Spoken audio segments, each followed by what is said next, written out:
Welcome back to the beautiful John Cone Stadium in a battle between the 2-0 Hillsboro Burros and the 2-0 Stewarts Creek Redhawks, the visiting team, making the 45-minute trek from Smyrna, Tennessee. As I said, it's a beautiful night between the Burros and the Redhawks tonight. 85 degrees outside, a real field temperature of 95 degrees. Wind is picking like 2 miles per hour off the southeast.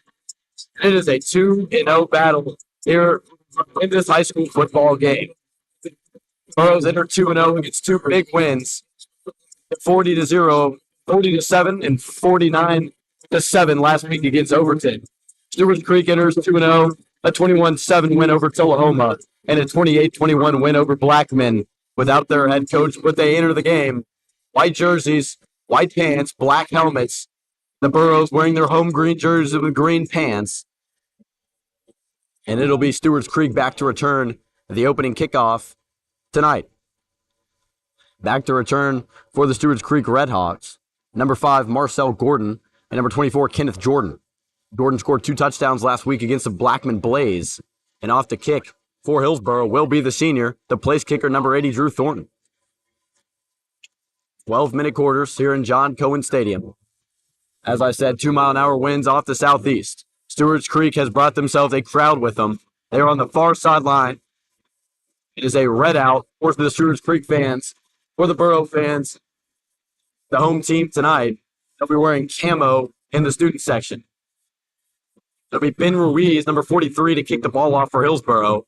Drew Thornton will handle the field goals and the PATs.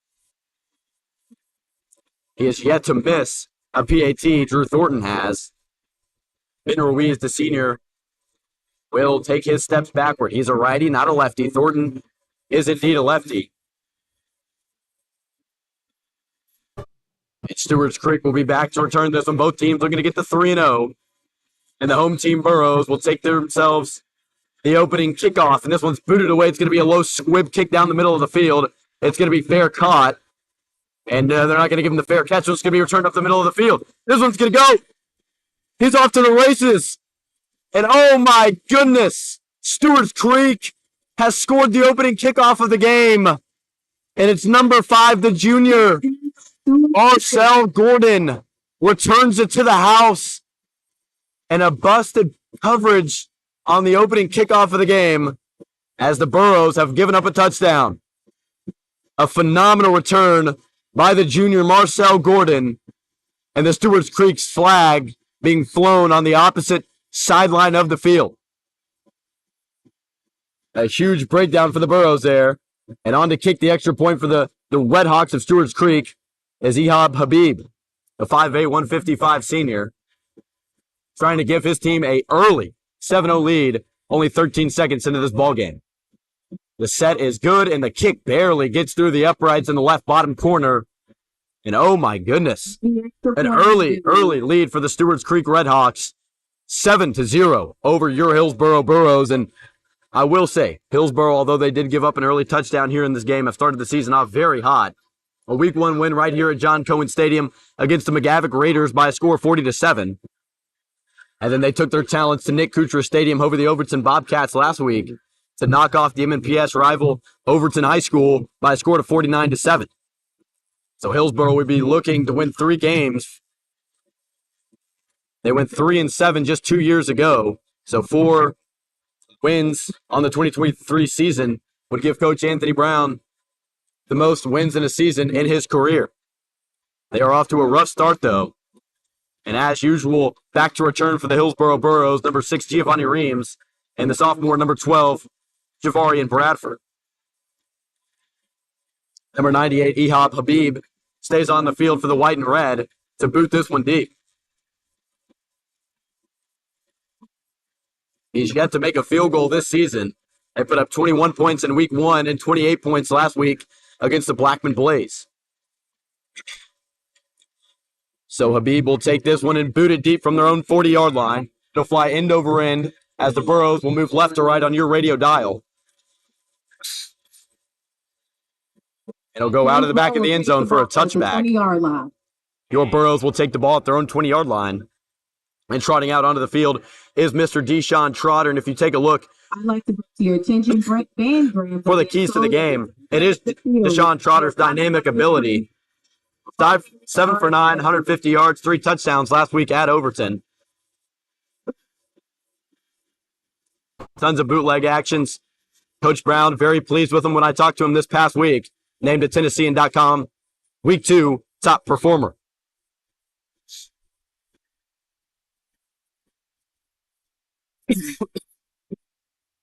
So it'll be him emptying the gun.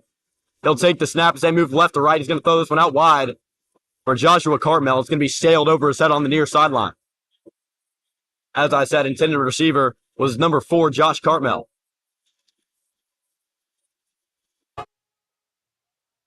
Looked like a miscommunication between number 4 and number 3.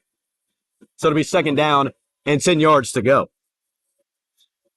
Stewarts Creek has brought their band on the road. And on the far sideline, they are jamming out to an early 7-0 lead. This time, Trotter will have someone accompany him in the backfield. It'll be Marcel Burnett to his left. He's going to motion him to his right.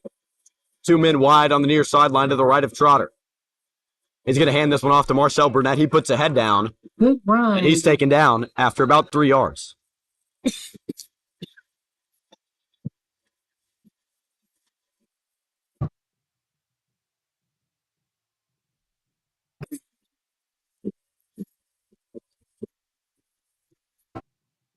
Okay, well, let's get up. So it'll be third down and about 7 yards to go. They've got it from their own 23.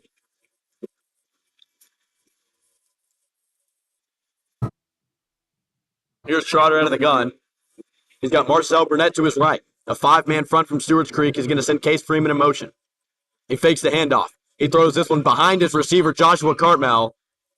And the slant route intended for Cartmel is about 3 yards behind him. He was unable to haul it in. And instead of moving the sticks, the Burros will bring on their punt team. And number 80, the senior Drew Thornton, to boot this one deep back to the Redhawks.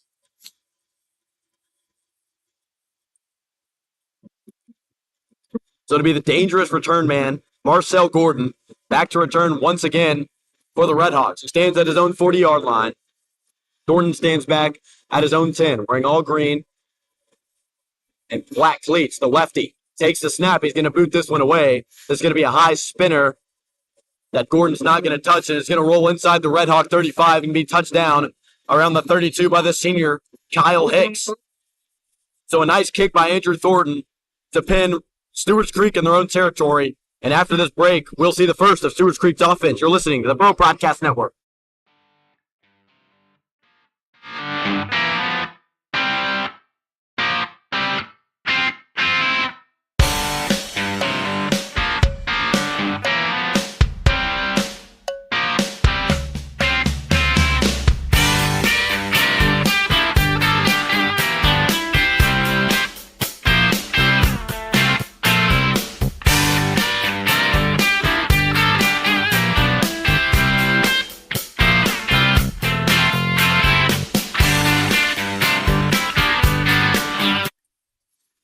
So after a flag on the play, Mr. Andrew Thornton will be set to kick this one off once again.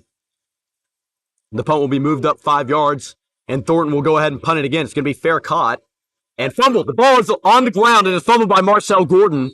And the Stewarts Creek return man had a scare, but it is going to be touched down by the Burros, recovered by Marcel Gordon at the Stewarts Creek 37-yard line. So from their own 37 now, the Stewarts Creek offense will trot out onto the field. A very good punt by Drew Thornton to pin him. And on the field, trots number 2, Jacob Jones for Stewarts Creek, one of the keys to today's game for the Redhawks. He had a very good performance back in week 2 against the Blackman Blaze. He was, with 14 passes, had 136 yards and 2 touchdowns. He was named a Tennessean.com Murfreesboro area top performer. He's looking to continue the same success here in John Cone Stadium. He's got himself an early 7-0 lead after the opening kick return went for a touchdown. If you're just now joining us, it is 7-0 in Stewarts Creek's favor. 10:55 to go in the first quarter. White jersey Stewarts Creek moving right to left on your radio dial. They'll start this drive at their own 37. This one's going to be handed off. He's going to be met in the backfield originally, and a nice little gang tackle in the backfield by the green jerseys. On the carry was Daniel Johnson, number 23, To the student section. Andrew Teamer, and Dwayne Washington. The two big men on the stop, the 4 men front from the Burros. Looked like a 4-3 blitz there, and the Burros were able to get home. So it'll be second down and 11 yards to go after the backward run from the sophomore Daniel Johnson. It'll be number 2, Jacob Jones, out of the gun. He's got an H-back and a running back to his right. The H-back is number 1, Caleb Floyd, the junior. He's going to motion a man to stack in the slot on the near sideline. 2 to his left, 1 to his right. He's going to send his man in motion. It's Kenneth Jordan. This is going to be a jet sweep to Kenneth Jordan to the right sideline. Kenneth Jordan's going to get out around the sticks. Kenneth Jordan down the right sideline. Kenneth Jordan inside the 40. And he's finally dragged down by the Burros at around the 36-yard line. First down, Redhawks. Oh, we have a nice tackle by Dominic Hammer in the open field. But it was a jet sweep by number 24, Kenneth Jordan, that got in the open field. But as I say that, there seems to be a flag down on the play. The offense is trotting back. And we'll see what the refs have to say about it, but it looks like it's going to be on the Redhawks of Stewarts Creek. So this second 11 is going to be moved back even more. So instead of about a 40-yard gain, it's going to be a loss of 5 yards. It's going to be about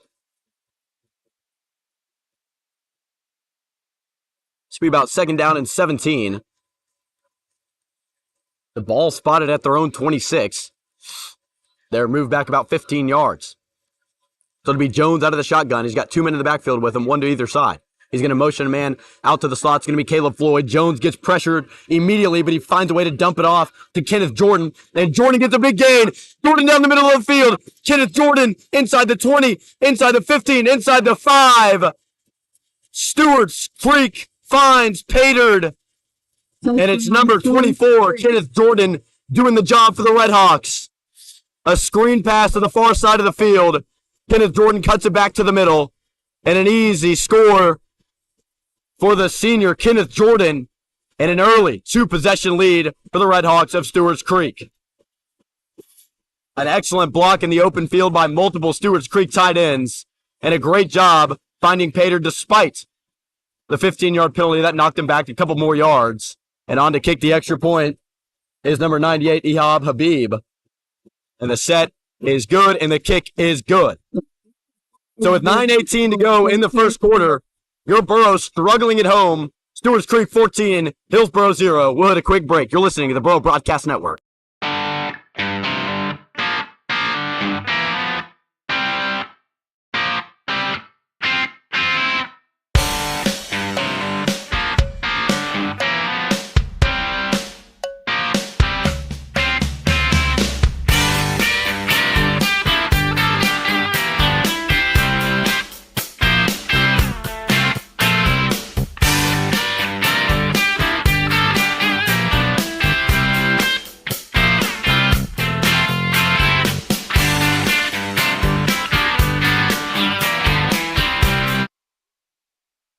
So as the action returns, we return.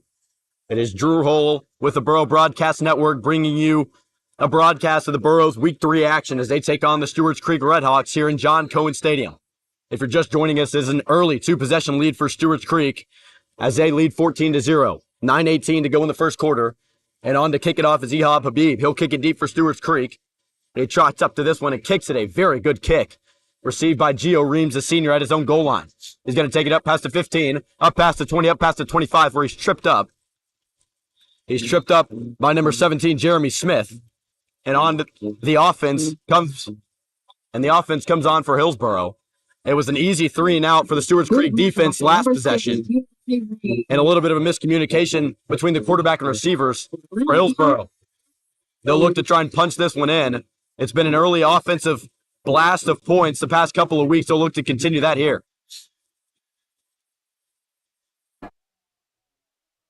They do have it, though, from their own 28-yard line. It'll be a new running back. It's number 9, Eric Cleves in the game. Had a touchdown last week against Overton. He's going to send Cartmel in motion across the formation. It's going to be handed off to Josh Cartmel. He sheds a tackle, but he doesn't go anywhere. Multiple Stewarts Creek Redhawks in on the stop. The main man being number 50, Jonathan Waller, the junior defensive end, in on the stop.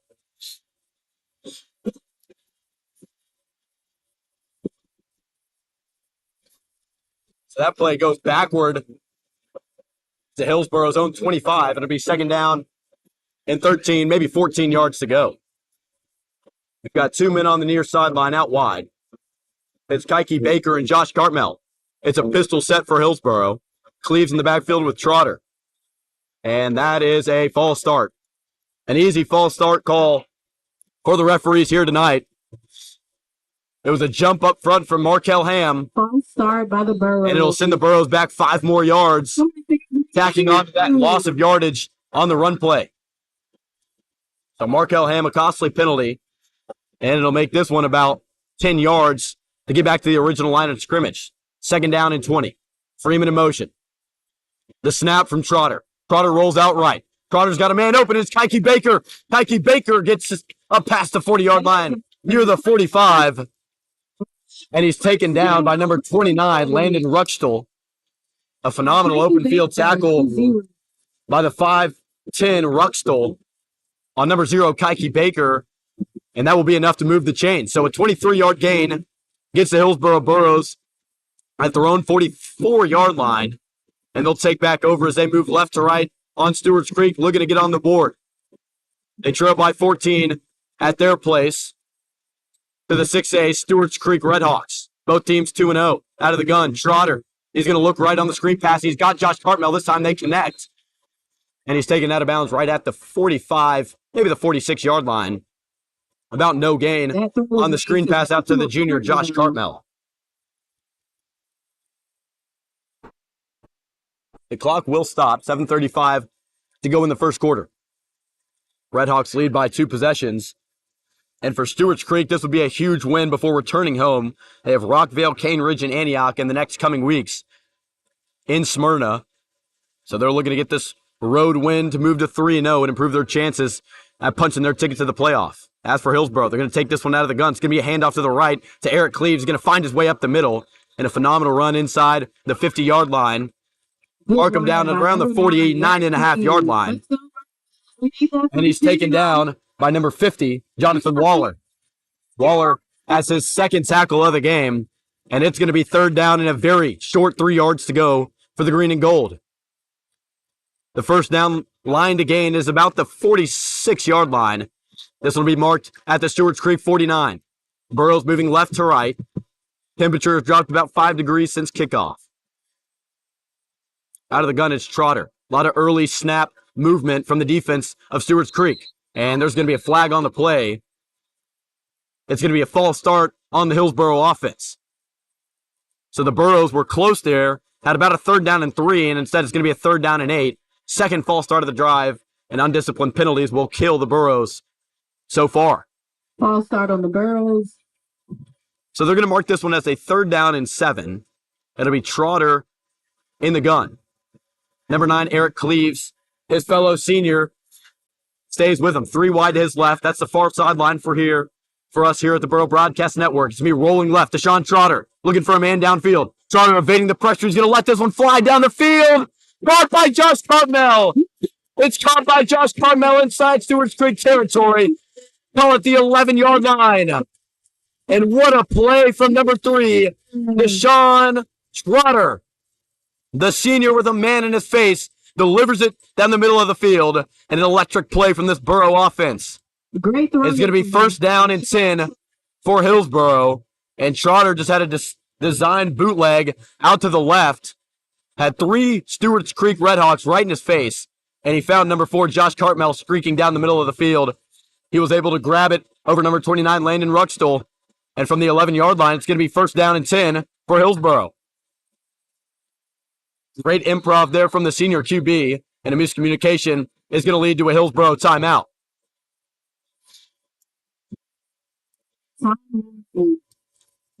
Hillsboro starts their season 2-0.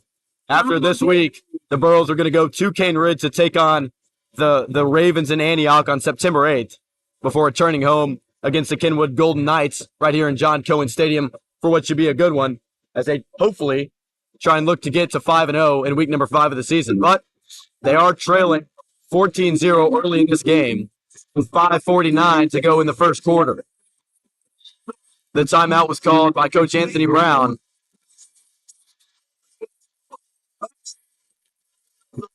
And the green and yellow jerseys are going to trot onto the field.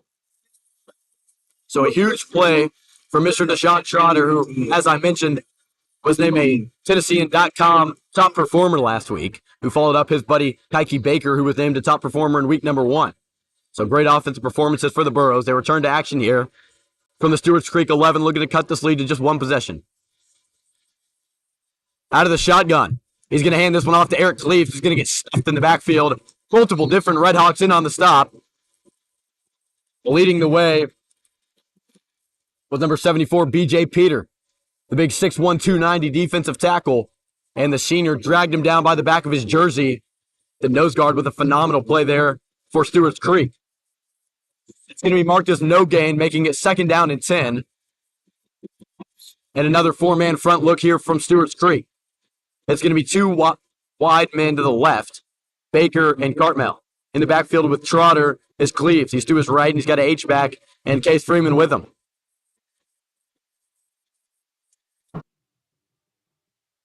There's movement in the backfield from Cleaves. They're not going to call a false start. Trotter's going to take this one on a QB draw. Trotter's going to get up to the left side, and no, he's not. He's taken down by the cornerback, number 15, Jarrell Watson. And the senior with a big TFL on the Burrow quarterback. So that's going to make it 3rd down as the Burros are looking to not stall this drive out. But a great open field tackle by number 15, Jarrell Watson. And now the Burros will be backed up. They got it from their own 14-yard line. He's got 3 men wide to the right. It's Cartmel, Baker, and the slot receiver, Javarian Bradford. Here's a rollout. Trotter's got a man. Trotter's got Cartmel inside the 10-yard line. He's going to be dragged down. It was a completed pass around the 9-yard line, but number 13, Ari Hills, the 5'8 senior, drags him down by the back of his jersey. So it's going to be an interesting play call whether to kick this field goal or go for it on what looks to be about a 4th down and 6 or 7 yards to go. And they're going to bring the big boys onto the field. Number 22, Marcel Burnett, 6', 230 running back, is going to join him on the football field, as well as number 72, Dwayne Washington, the 6', 275 big fella. Not to mention number 89, Glenn Richardson, the 6'5", 235 H-back. They've got the big boys out on the field. For the 4th down, go for it. It's going to be a wildcat formation for number 22, Marcel Burnett. He's going to take it. He's going to get behind his big boys, and he's going to run. Marcel Burnett's not going down. Marcel Burnett into the end zone. And it works out. The big boys go onto the field, and the Hillsboro Burros have found themselves the first touchdown of the night. Marcel Burnett behind the meat and potatoes of this Burros football team. And it is 14-6. 1 possession lead for the Redhawks, just like that. A phenomenal run from number 22, Marcel Burnett. I would say the contact was first made around the 6-yard line, and the big fellow would not go down. Great blocks up front and a physical run from the running back, Marcel Burnett. So now the extra point is up, and it is good. Drew Thornton will make the score 14-7. And Hillsboro finds a way to get in the end zone there. It was a risky 4th and 7 call from their own from the Stewarts Creek 8. And they go for it. They punch it in with a physical run by Marcel Burnett. So it's Stewarts Creek 14, Hillsboro 7 here at John Cohen Stadium, home of the Burros. And with 3:29 to go in the first quarter, we'll take a break. We'll be back when they come back. You're listening to the Burrow Broadcast Network.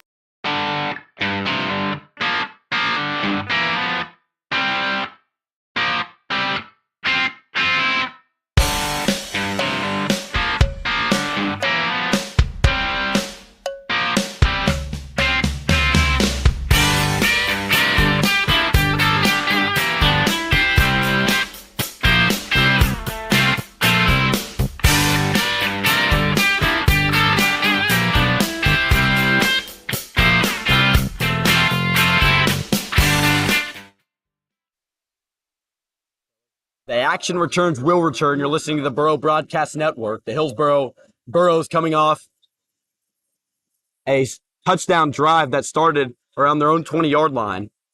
They punched it in on the Stewarts Creek Redhawks making this a 14-7 game. The kickoff from Ben Ruiz was a squib kick that was touched down around the Stewarts Creek, what looks to be 23-yard line. So a nice kick from number 43, Ben Ruiz, and now comes on the Stewarts Creek offense, which had no problem scoring. It was a Jacob Jones to Kenneth Jordan connection on the first offensive drive of the possession that proved to be so lethal for Stewarts Creek. So it's going to be a bunch trip set on the near sideline, one man out wide to the right. It's going to be a pistol look for Stewarts Creek. He's going to motion a man into the backfield, and this one's going to be handed off, and it goes nowhere. It goes absolutely nowhere.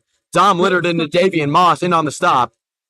Caleb Floyd with the carry for Stewarts Creek, and he gets 1 yard, maybe 2. They're going to call it 2nd down and 8.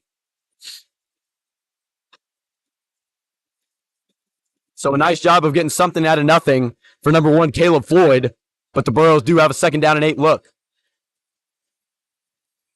Stewarts Creek moving right to left on your radio dial. White jerseys, white pants, black helmets. Jones out of the pistol. Jones is going to turn around and hand this one off once again, and once again it goes nowhere. Nice stop in the backfield by Dwayne Washington and Matthew Bean, and the big fellas are hyped. That run goes for maybe a loss, and it's going to be a 3rd down look for Stewarts Creek. Move this one back and make it 3rd down and 10 yards to go. So the run game not really working out as well as they may have thought for Stewarts Creek so far, and they're going to be faced with their first 3rd down of the night. It's 3rd down and 10. Stewarts Creek has got it from their own 23-yard line. Out of the gun, it's Mason Jones. Jones is going to drop back. Jones is going to roll out to his right. Jones escapes the sack. He throws it down the sideline. Oh, my. And it goes through the hands of number 0, Kike Baker, but they are going to get the Redhawks off the field. And Kike Baker, right through the hands of the young man, Mason Jones, escaped the sack of number 17, Andrew Teamer, was able to get that ball off to the near sideline, and it was great coverage by the senior, Kike Baker. So even though they dropped the interception, it'll be a 4th down and 10 for Stewarts Creek. They're going to trot a couple more men out onto the field, and their punter is going to come out to boot this one away. It's going to be number 32, TJ Feeney's. The 6'1", 170 senior stands back at his own 6-yard line. A wobbly snap, and he's going to boot this one away. A very good punt going right to left. And it's getting a good Stewarts Creek roll inside the Burro 30, inside the Burro 26-yard line, marked down around the 25. And a phenomenal punt by the senior TJ Feeney to try and punt the Burros back deep. But after an early 14-0 deficit that Hillsboro faced, they're going to have an opportunity to tie this ball game up at 2 scores apiece.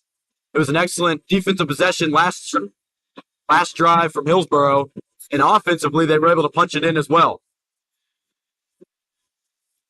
It is a packed-out student section here at John Cone Stadium. A camo theme tonight for the Burros. Band sounding good, and the Burros student section looking good. Here's a handoff to Eric Cleaves to start this drive off. That run's going to go absolutely nowhere. Make it 2nd down and 9 yards to go.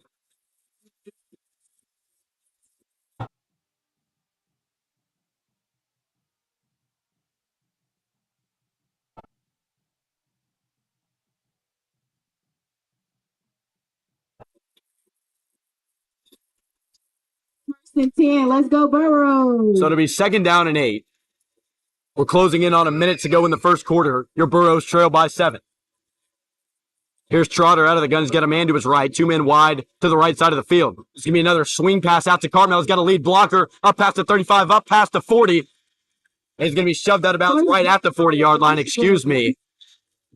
But the 5'9", 170 junior, Joshua Cartmel, catches his 2nd screen pass of the game and runs it to about the 40-yard line. So a no-huddle approach for the Burros here, and they're going to take it 1st down and 10 from their own 40. We got a minute and 3 seconds to go in the first quarter. This is going to be a handoff. He slips back in the backfield, but Eric Cleaves is going to break a tackle, and he's going to be marked down in the backfield. He was tripped up by a defensive tackle at Stewarts Creek, and they're going to say his knee must have hit the ground. I personally disagree. Eric Cleves looked to get out of the backfield pretty clean, but a nice trip up in the backfield by number 46, Bryson Hayes. So 35 seconds and ticking to go. Your Burros trail 14-7. It'll be second down and 13 yards to go after the tackle for loss from the Stewarts Creek defense. Trotter out of the pistol. He's got an H-back in Case Freeman. 2 men wide to the far sideline. Out of the gun. Burros are going to hand this one off. Trotter gives it to Cleves, and he is wrapped up pretty easily in the backfield. It was number 7, Keelan Harris, sitting 6 foot 195, and Eric Cleves felt all 195 pounds of that one. A little bit of chatting going on from the white jerseys and the green jerseys down around the 40-yard line. And on that note, we're going to end off the first quarter. So it'll be the third down and 11 yards to go for the Hillsboro Burros as they look to tie this game up at 14. But as it stands right now, your Burros 7, the Stewarts Creek Redhawks 14. You're listening to the Burro Broadcast Network.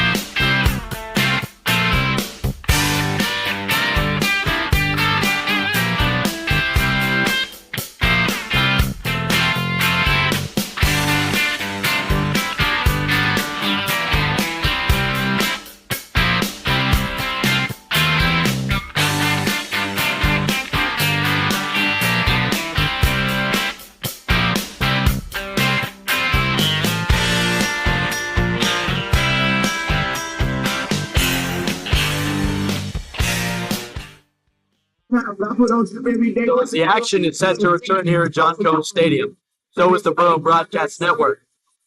It's third down, 11 yards to go.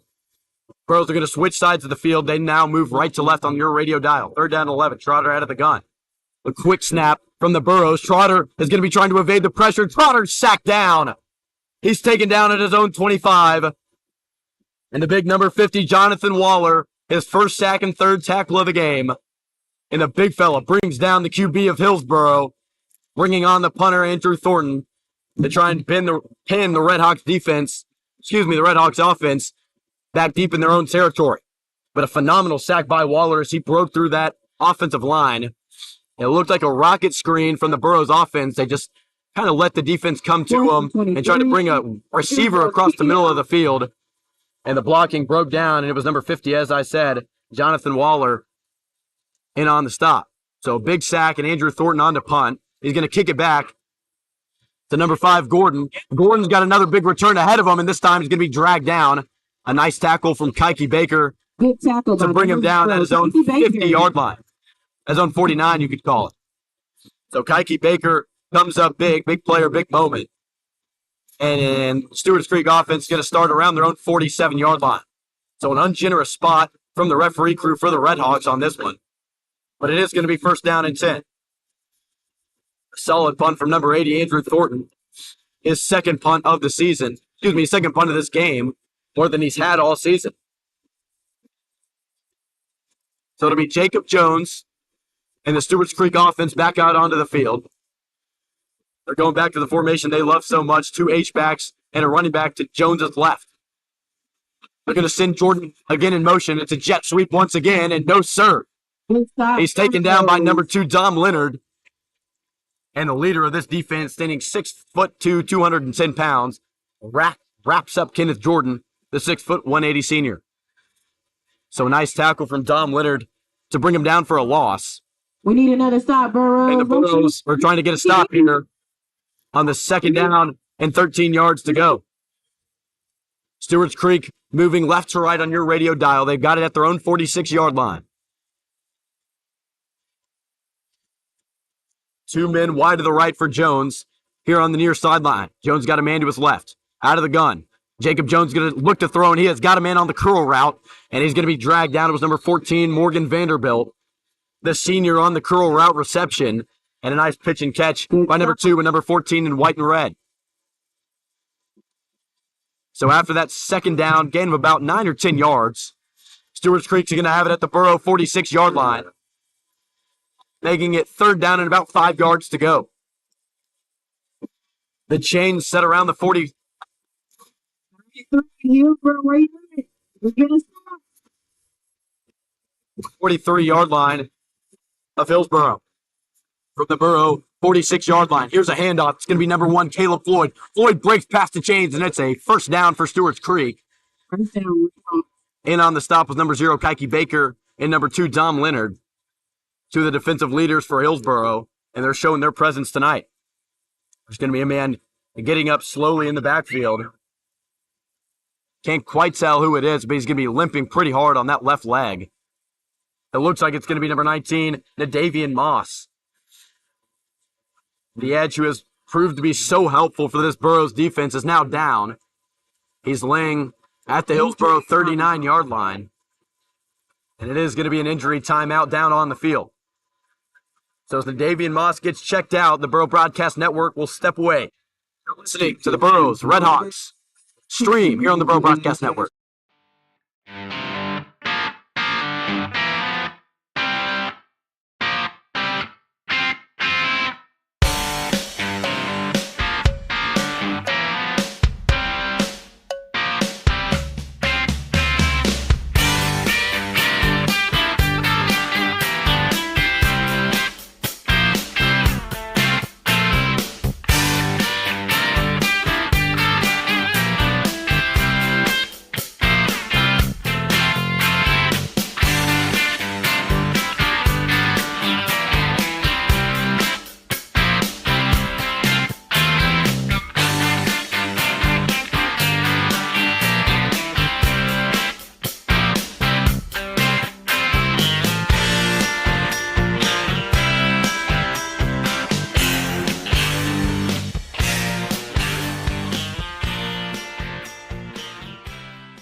So Nadavian Moss was helped off the field successfully.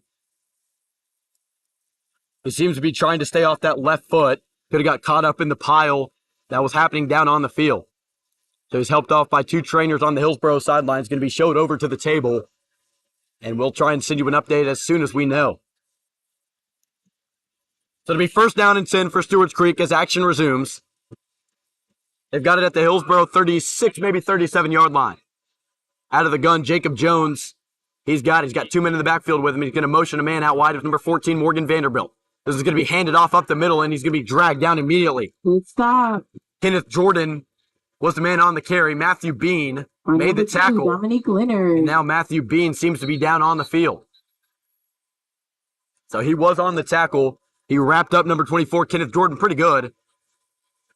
And it's not going to be Bean down, although he did make the tackle. It's going to be number 22, Marcel Burnett. So the big fella, usually in the backfield on offense, he was in at the linebacker spot. He must have come down on a blitz. And unfortunately, he's going to be down as a trainer is going to go check on him as well.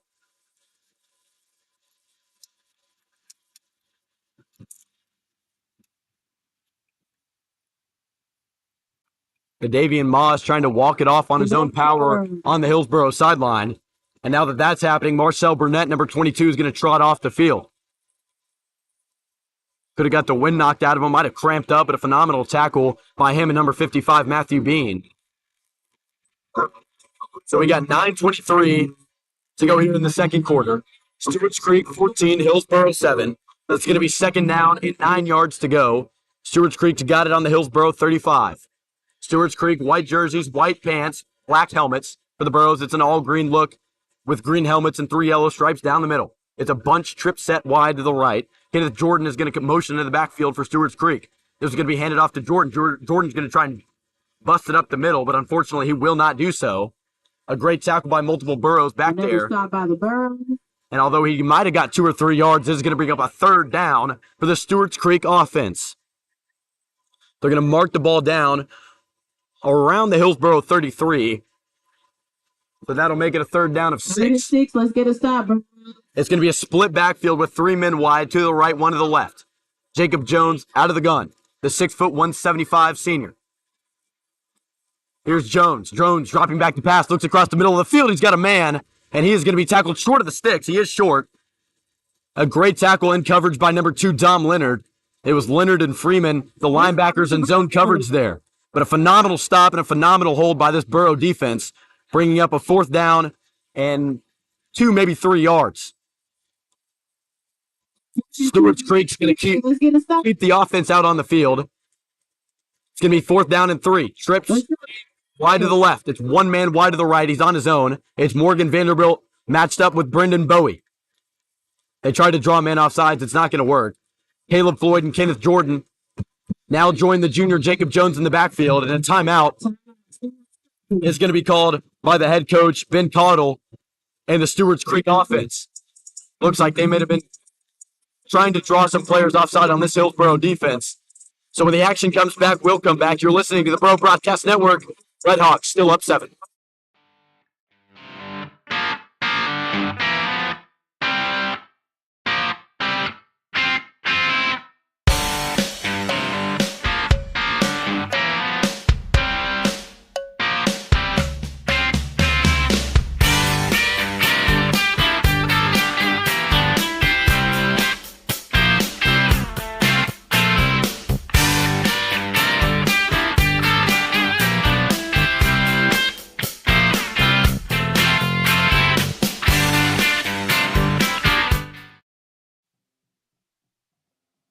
Stewarts Creek offense will stay out onto the field.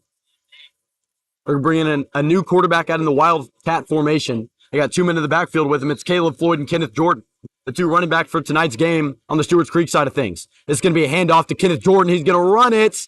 He sheds a tackle. The tackle would have had him short of the sticks, and he's going to run his way all the way down to the Hillsboro 15.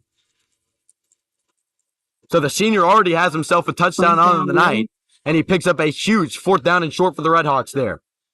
Only 6 foot 180, but he moved the pile like a man on a mission there.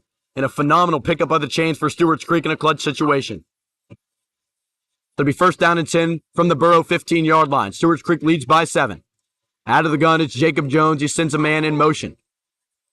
This one's going to be faked. The handoff's going to be faked. Jones going to be pressured in the backfield. Jones is going to take off. The quarterback on the run inside the 15. Down inside the 10, makes a man miss. And it's finally Case Freeman who brings him down. And there looks to be a mix-up where this ball is going to be spotted. And there is going to be a flag on the play. So the flag is down on the field. It's going to be a holding on the Stewarts Creek offense. And what looked to be about a 6-yard scramble for the Redhawks is now going to go backward. So a nice catch. Flag on Stewarts Creek. By the umpire of tonight's game. And Stewarts Creek is going to go ahead and move back. You can't do that, chance coming from the student section of the Burros here at John Cone Stadium. And indeed, you cannot. It'll be 1st down and 20 yards to go after the 10-yard holding penalty. Knocks the Redhawks back. 2-man stack on the near sideline. 2 men in the backfield with him. Kenneth Jordan in motion. Kenneth Jordan gets the handoff on the jet sweep for the 3rd time tonight. Missed tackle. He's got open space. Kenneth Jordan is going to get back to the line of scrimmage, maybe just short. And he was wrapped up by number 20, Dominic Hammer, the DB. Wrapped up and pushed him backward until the ref stopped the play. So he does indeed get very close to the original line of scrimmage. They're going to call it 2nd down and 11. 2nd down and 12.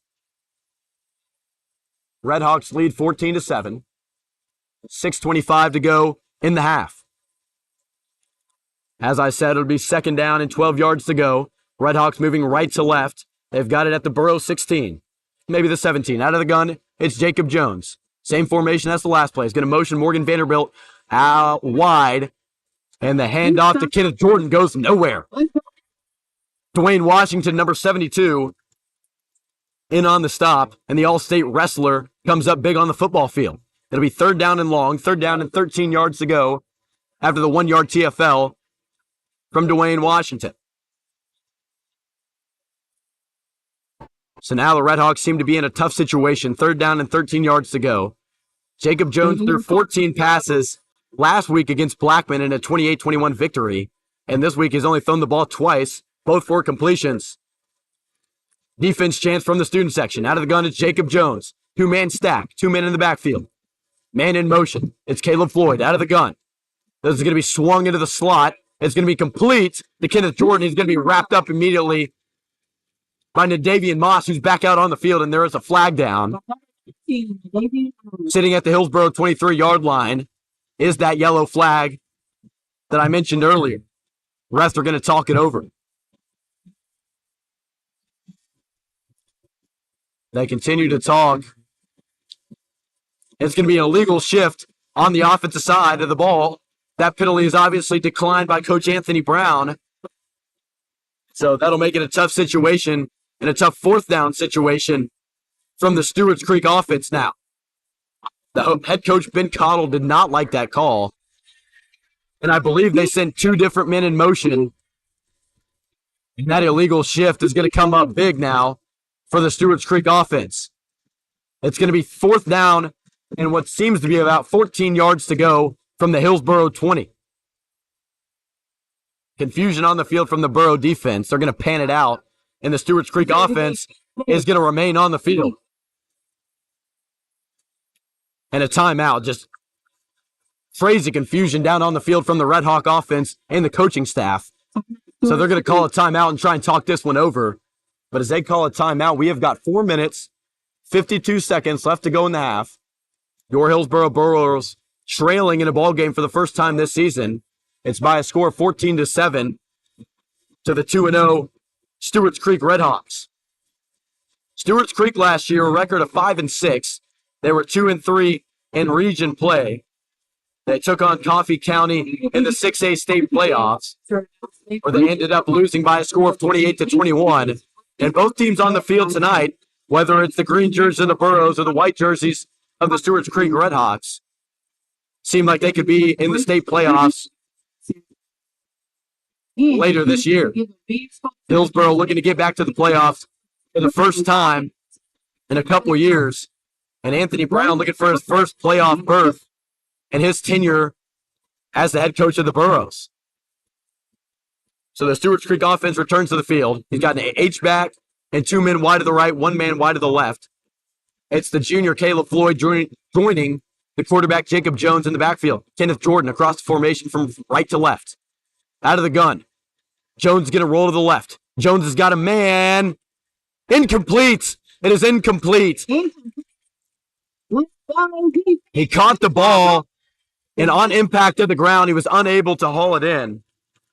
And so it was number 20, Dominic Hammer, in coverage over on the far sideline, right at the chains and right at the line to gain. They could not get it done. So the Burro offense is going to come right back out onto the field. They trail 14-7 with now what looks to be 4:46 to go in the second quarter. They continue to move right to left on your radio dial, and they're going to take this one over at their own 20. They're going to be more successful than they were last drive. 1 for 3 on scoring drives so far in this football game, which compared to the first 2 weeks of the season seems to be a little lackluster. Out of the gun, it's going to be Trotter. He's got a man in the backfield with him. He's going to send Javarian Bradford in motion, and there's whistles down on the field. And a flag on the far sideline. It's going to be a false start for the Hillsboro Burros. So the third false start for Hillsboro so far in this game. They've been a very disciplined team through the first 2 weeks of the season. Just a little bit of miscommunication on the line that time. So it's going to be first down and 15 from their own 15. Out of the gun is Trotter. Gio Reams in the backfield with him. He's going to send Javarian Bradford in motion. He's going to fake that one to Bradford, hand it off to Reams. Reams has got some yards, and he's got it up to the Hillsboro 24-yard line. So a gain of 9 yards is going to take a good chunk out of that second down yards to go.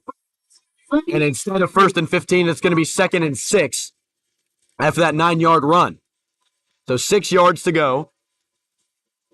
4:18 to go in the second quarter. This time the receivers are going to be on the near sideline. Out of the gun once again is Trotter with a man to his left. Kyle Hicks lined up as a tight end. Cartmell's going to come in motion. This is going to be handed off to Reams. They're going to run the same play, and this time it goes nowhere.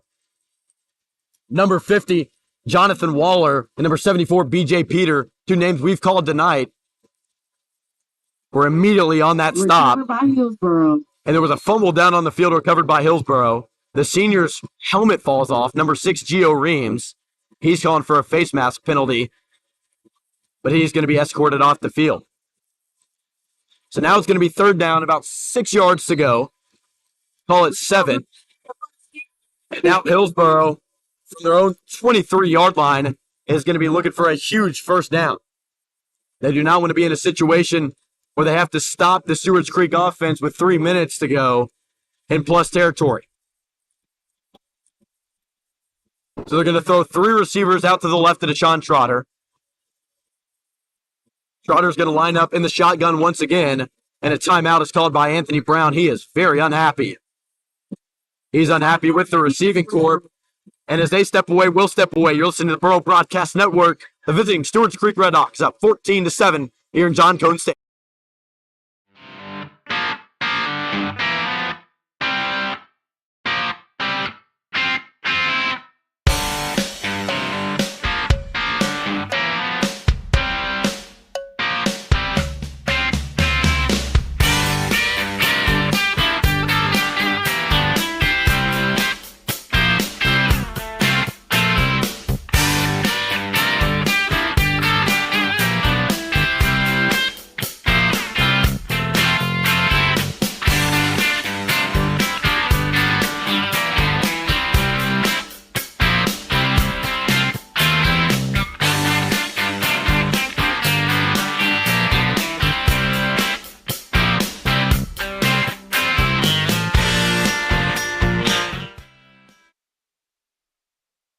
The Hillsboro offense returns to the field as we return to the action here at John Cohen Stadium.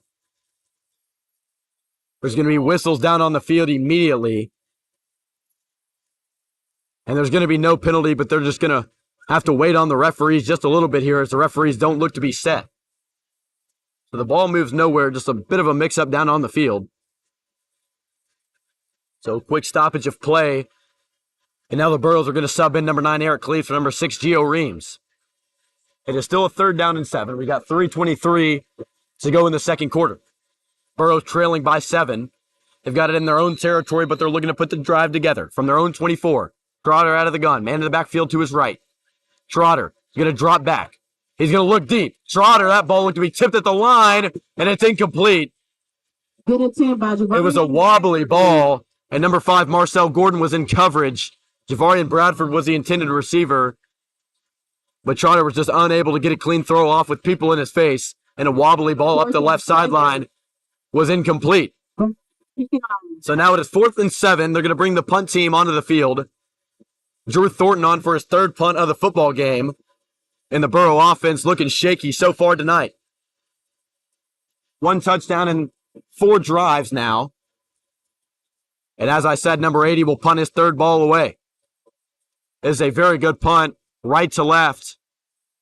And it's going to be grabbed by Gordon, and Gordon goes nowhere. A great tackle on special teams.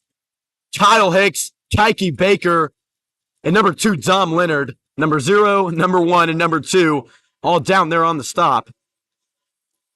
And he goes nowhere on that return. Great coverage from Hillsboro. And the ball's going to be spotted at Stewarts Creek's 36-yard line. So the Burros looking to get a stop. Best case scenario, they get the football back with a minute or 2 to go. But there's 3:07 to go here in the second quarter. Jacob Jones is going to take over on offense as Stewarts Creek moves left to right on the football field. Out of the gun, pistol set. Jacob Jones takes a snap. This is going to be a handoff to Kenneth Jordan, and no, sir. It says number 55, Matthew Bean. The senior-on-senior tackle, and Matthew Bean wins the battle. 2nd down and 10. After that gain of absolutely nothing. With the stop. Matthew Bean has been a dog all year long for Hillsboro. Only 5'11", but 255 pounds, and he's able to wreak havoc back in the backfield. Taking a couple of visits to multiple different schools, including Alabama A&M, University of Louisville, and Tennessee State University right here in Nashville. Has yet to receive an official offer or commit to college, but he is looking to go that route. He lines up as the defensive tackle here on a 4-man front from Hillsboro. Looks like a nickel formation from the Burros. It's a stack on the near sideline, only one DB, and it's Brendan Bowie. There's going to be a fumble loose on the back side of the play. It was a fumble on the snap. Jacob Jones way over his head. And a terrible snap from Stewarts Creek there is going to pin him back further than they want. And the head coach, Ben Cottle, was very unhappy with that result. So a tough play is going to back them up at their own 23-yard line. We're down to 1:51 to go in the half. It's going to be third down and a very, very long way to go. Looks to be about 16 yards. The line to gain is at the Stewarts Creek 47-yard line. They're going to be back at their own 21. And a timeout from the Hillsboro Burros. A miscommunication on the defensive side of the ball. Want to make sure they get this stop and get the ball back. So the timeout is called with exactly 1:36 to go on the game clock. Second quarter winding down. And this defense has been absolutely magnificent so far this season. Giving up only 14 points in 2 weeks so far. They've given up 14 here in the first half.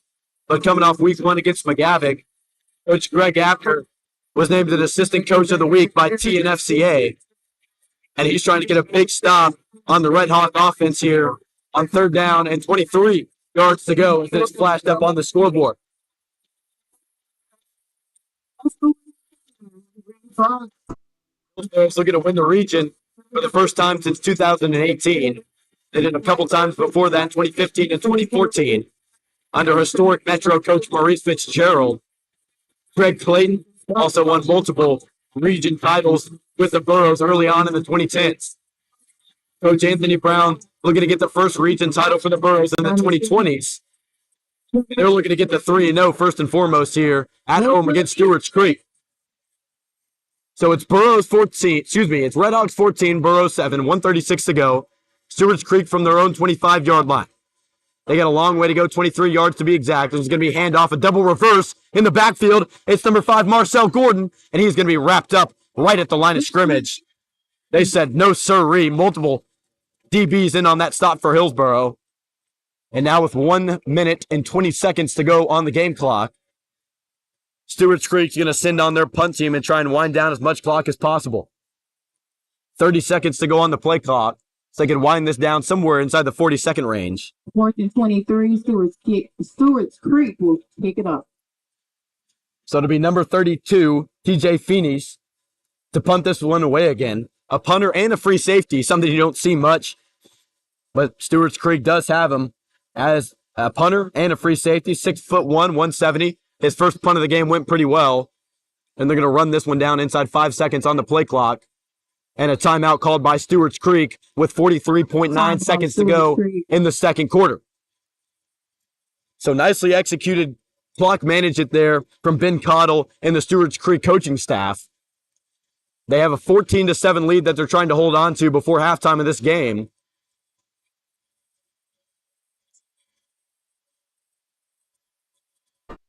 And as I said, for Stewarts Creek, they really do want to win this one on the road. They have a 3-game homestand against Rockville, Cane Ridge, and Antioch High School, respectively, before they head on the road once again September 29th against West Creek High School out of Clarksville, which kicks off a 3-game road stint against Smyrna and Laverne as well before their final home game against McGavick, which will be deemed senior night.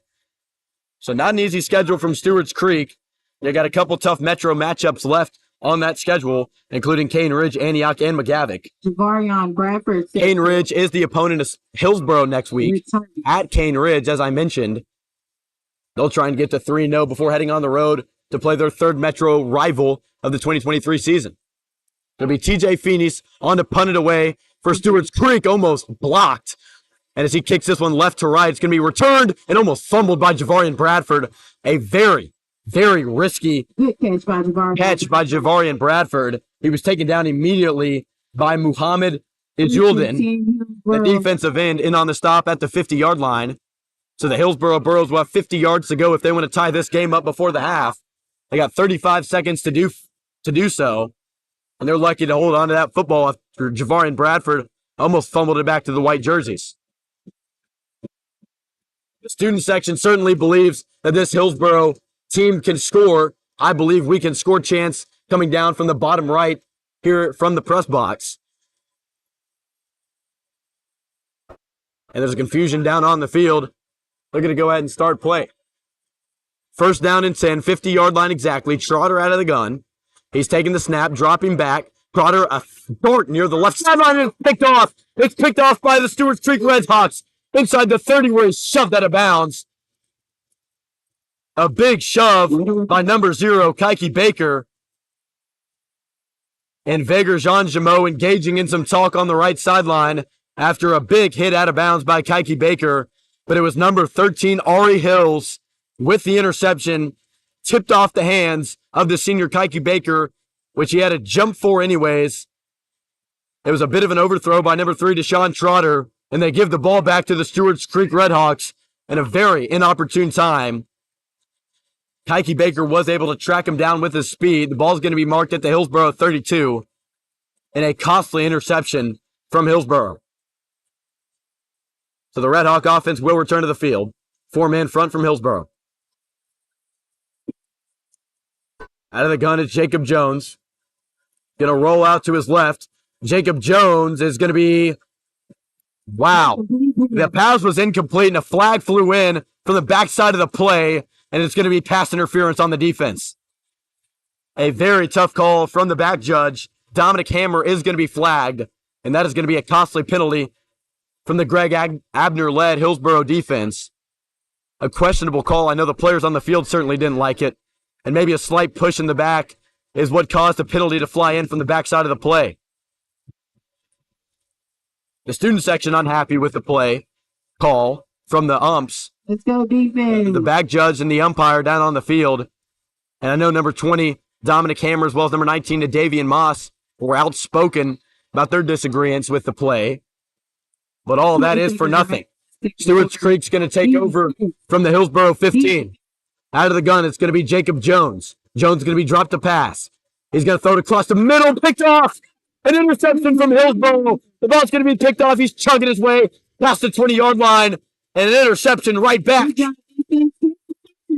And you already know who it is. Number 19, Davian Moss. He chipped the ball originally on the slant route. And number 19, Nadavian Moss with the interception as the Burros will take over on offense. Burros defense said, give me that ball right back. And a great play from number 19, the senior Nadavian Moss, the senior leader stepping up at a very opportune time. And my, oh my, a huge stop from the Hillsboro defense. Stewarts Creek was at the Burro 21-yard line, could have potentially kicked a field goal to go up by 2 scores, but they will not do so, and on trots the offense from Hillsboro.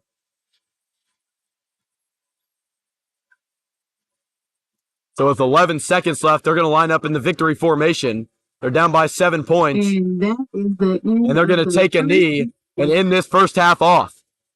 The Burros trailing at the half for the first time this season, but it's not by much. Stewarts Creek Redhawks making the drive from Smyrna to take the lead on the Burros right here at John Cohen Stadium. Stewarts Creek Redhawks 14, Hillsboro Burros 7. We'll be back after halftime. You're listening to Drew Hole in the Burro Broadcast Network.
So as the action is coming to a close with the halftime theatrics, we've got 1:35 to go before the half resumes.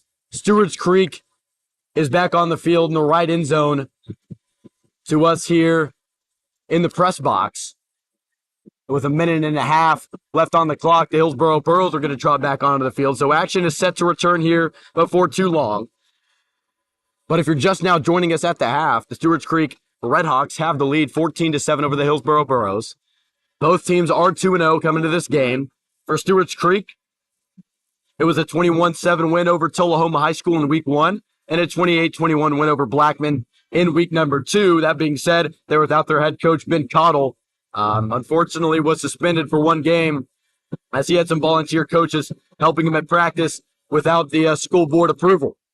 As for the Hillsboro Burros, they are 2-0 as well, and you may be a little bit more familiar with them, but they had a 40-7 opening week win over the McGavock Raiders right here in John Cohen Stadium, and then went to Nick Kuchera Stadium last week against the Overton Bobcats and snagged the W away from their fellow Metro school. So both teams are going to get the 3-0 on the night. It's Stewarts Creek winning that battle for the 3-0 record thus far. But it has been due to Kenneth Jordan and Marcel Gordon.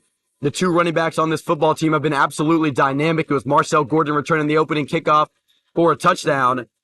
And the quarterback, Jacob Jones, for the Redhawks has been phenomenal as well. The 6', 175 junior completed 3 or 4 passes. Unfortunately, for Stewarts Creek fans, threw an interception at the end of that first half action that gave the Hillsboro Burros the ball back and a great defensive stop. That ball was picked off by number 19, Nadavian Moss. As for Hillsboro, the running back room has been quiet. If we take a look back at my keys to the game for the Stewarts Creek Redhawks, it was stopping the run. Obviously, a 3-headed monster in the backfield for Hillsboro. They really have forced Deshaun Trotter to sling the football around, and they've got a defensive front and Jonathan Waller and number 74, BJ Peter, who have been absolutely electric thus far tonight. And those guys, only bringing 3 or 4, have been able to get pressure on the Hillsboro Burros offense, and Stewarts Creek needs to continue to do that in the second half. If we take a look for the back half of my Hillsboro High School keys to the game, it's a defensive front. They've allowed 14 points in just 2 games this season. They had 5 forced turnovers through the first 2 weeks against McGavock and Overton, including a 1 touchdown. That was a pick 6 by Kike Baker. And similar to the Redhawks, the Burros can also bring just 3 or 4 people and get some solid pressure up front. Matthew Bean, Andrew Teamer, all of those big guys have been absolutely key in getting pressure on the quarterback. So with about 3 minutes left on the clock before the halftime theatrics conclude. They put about 3 minutes left back up on the clock. So before we return to action, we'll hit the break. You're listening to the Burrow Broadcast Network.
So as the action nears closer to the taste buds of the fans here in John Cohen Stadium, your Hillsboro Burros still trailing by a score of 14-7. We're inside 20 seconds to go before the half. The student section is ready to win this game. We'll see if the Burros are ready to win this game. Stewarts Creek coming together, jumping around in the north end zone. Hillsboro meeting in the south end zone, doing the same. All green for Hillsboro, with green helmets and 3 winged stripes down the middle. For Stewarts Creek, it's white jerseys and white pants, red numbers with black outline. Black helmets with a red and white stripe down the middle and Stewarts Creek logo on either side. The Redhawks leading this game by 7 points. It'll be the Hillsboro Burros now to return. The Redhawks won the opening kick. They deferred the opening coin toss, and deferred, so they received. And now they'll kick off the second half. It'll be number 6, Gio Reams, and number 12, Javarian Bradford, to return for Hillsboro. To kick it off, as always, number 98, Ihab Habib. He's had some pretty solid kicks with 1 touchback already tonight for Stewarts Creek. On trots the return team for the green and gold.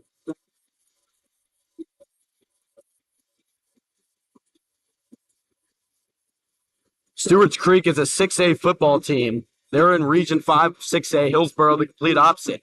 They're a 5A team in Region 6. They have to wait a while before playing their first region opponent, as the next 2 weeks they're at Cane Ridge and home against Kenwood, before finally taking on their first region opponent. Inside the region is Centennial, Glencliff, James Lawson, Nolensville, and Page High School. They got an opportunity to go out, and as I said earlier in the stream, win their first region championship since 2018. So Ihab Habib will go ahead and tee this one up from the Stewarts Creek 40. Can't hear you. They're going to kick this one from the left to the right. Hillsboro offense will be moving right to left on your radio dial. As I said, the senior Gio Reams and the sophomore Javarian Bradford back to return, to the speediest players on the roster.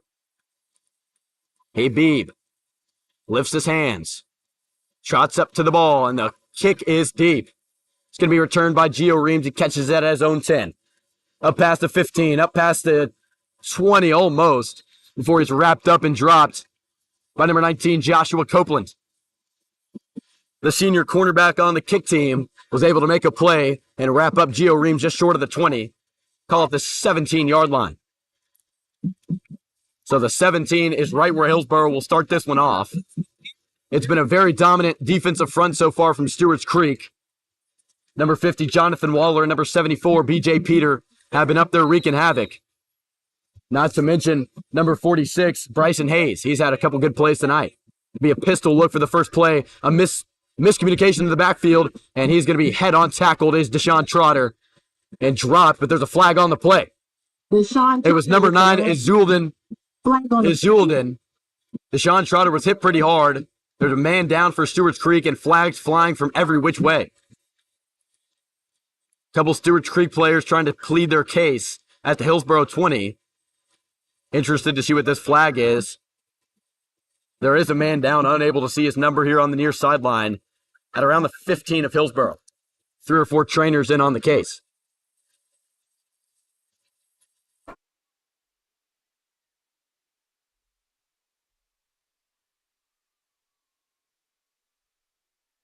Flag on Stewarts Creek. So it's going to be a flag on Stewarts Creek. Down Hillsboro.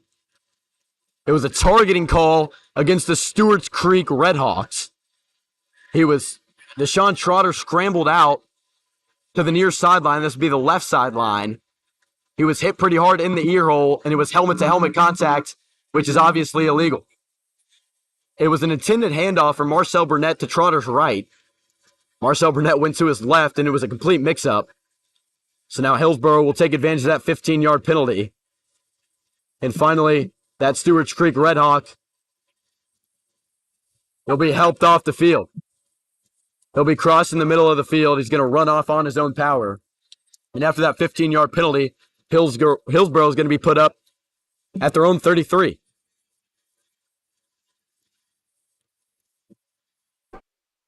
Brady Harvey, number 80, has checked in for his first action for the Redhawks on defense. He's covering the slot receiver, Joshua Cartmel. Pistol look for Deshaun Trotter and Marcel Burnett.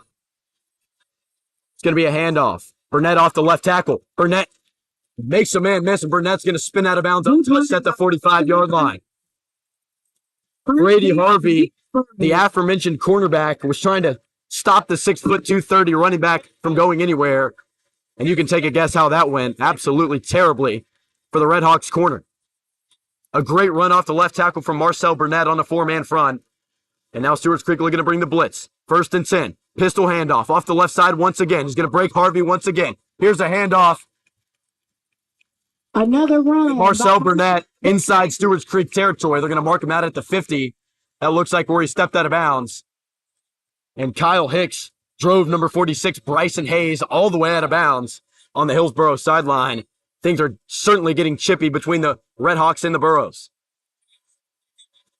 2nd down and 5 yards to go from the 50-yard line. Another handoff to the big fella, Marcel Burnett. And this time, it's number 74, B.J. Peter, handling the business of the Stewarts Creek defense, taking down Marcel Burnett for no gain. So a couple good runs from the senior Burnett. But now they're going to bring in the speedy, quick senior Giovanni Reams. 3rd and 5. Hillsboro, we need a 1st down. It's going to be 3rd down and 5 from the 50-yard line. 2 wide receivers to the far sideline. That's Deshaun Trotter's right as the Burros move right to left. In the backfield with Trotter is Gio Reams. Case Freeman motions across the formation. Here's a fake handoff. He's going to throw it out to Freeman in the flat. And just a complete misthrow from Deshaun Trotter as he sails it over the head of the intended receiver in the H-back, Case Freeman. He came in motion across the formation and just ran a quick out route into the flat. Deshaun Trotter rolled out to the right and just threw it right over his head. And now both the punter and the quarterback are out on the field. They're going to go ahead and throw the punt team out onto the field. Deshaun Trotter and Anthony Brown both talking to the referee at this point. They both seem to be unhappy. Not particularly sure why, but the punt team is going to come on for Hillsboro from their own, I guess, the 50-yard line exactly. The snap is good, and the punt is very good from Drew Thornton as it goes right to left, and it's going to bounce out of bounds inside the 20-yard line of Stewarts Creek, maybe even inside the 15. Call it the 18-yard line in a pretty good 32-yard punt from Drew Thornton to try and pin the Stewarts Creek offense back. So back on offense here at John Cohen Stadium is Jacob Jones and the Stewarts Creek Redhawks. It'll be a 1st 10 from their own 18-yard line. 10:32 to go in the 3rd quarter. The Redhawks still leading this low-scoring affair by a possession. 14-7 is the score. It's a beautiful night here at John Cohen Stadium. Temperature down to just 79 degrees. Wind 5 degrees off the east. And Hillsboro is going to start on defense. Stewarts Creek moving left to right. On your radio dial to start the 3rd quarter. They're going to send a man in motion out of the gun. It's Jacob Jones. First possession of the 3rd quarter is going to be handed off and go absolutely nowhere. Number 72, the defensive tackle, Dwayne Washington, handling business. And the middle linebacker, Tom Leonard, who's actually mic'd up tonight, is going to go ahead and finish up that business to make it 2nd down and long. It'll be 2nd down and 13. Let's go, defense. Do it again. 2 outside linebackers came down on the 4-3 blitz there from Hillsboro. Tom Leonard was one of those linebackers able to make the stop. Wayne Washington, the other Burro, who was able to bust through the offensive line of Stewarts Creek. Out of the gun, Jacob Jones. It's going to be Kenneth Jordan. It's going to be a counter play out of the backfield. Kenneth Jordan does not touch the ball. Instead, it's going to be Daniel Johnson. A counter play, stepped 1 step into the left, carried it off the right tackle. And although it was a pretty solid block by Drew Willoughby, the right tackle for Stewarts Creek, the play goes nowhere. So a generous spot and a generous chain position 36 from the Hillsboro crew here. It's going to be 3rd down and 6 yards to go. So 5 yards on that last carry by Daniel Johnson. 3rd and 6, 9:12 to go in the 3rd quarter. Stewarts Creek out of the gun. You got a man in the backfield with him to his right. H-back in motion is Daniel Johnson. Here's a look to pass. It's going to be caught. It's going to be caught by Kenneth Jordan. Jordan catches it, breaks a tackle. He's inside the 45, and there's going to be a flag out. So the play was blown dead. He was pushed out of bounds at the 50, and it could be an illegal block in the back or a holding against the Stewarts Creek Redhawks, which could render them from picking up this first down. It would be an absolutely phenomenal call on the side of the Hillsboro Burros. And while that would be an absolutely phenomenal call, this is not looking good. It's the main man for the Hillsboro Burros, Kike Baker, down at the Stewarts Creek 30-yard line. So the flag was against the defense. They're going to move the defense backward, the offense forward. Interested to see where they mark this ball as both teams retreat to their sidelines. Kike Baker is still down on the field. They're going to mark it down at the Hillsboro 46, where it'll be first down and 10 for Stewarts Creek. Kike Baker's helmet has come off. Seems to be grimacing in pain. I'm not sure what the penalty was, but as an injury timeout is down on the field, and Kike Baker's getting checked on, we'll step away. You're listening to the Burrow Broadcast Network.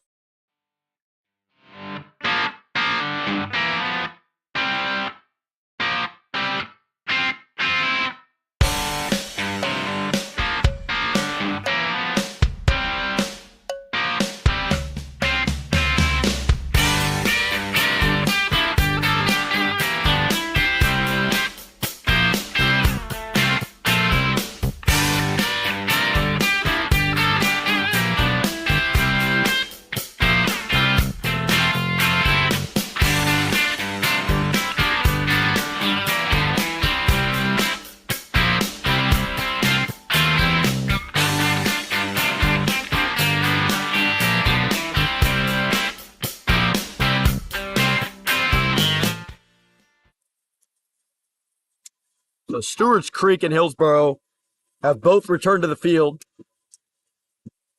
As I said before our break, the ball's going to be marked at the Hillsboro 46-yard line as Stewarts Creek moves left to right on your radio dial. Formation we haven't seen in quite a while from Stewarts Creek, probably since the first quarter. Two slot receivers stacked it on each other. Kenneth Jordan comes across the formation in motion. He breaks a tackle, makes another man miss with a juke move. Kenneth Jordan, an elusive runner, inside the 30, inside the 20, inside the 10. And Kenneth Jordan finds the end zone.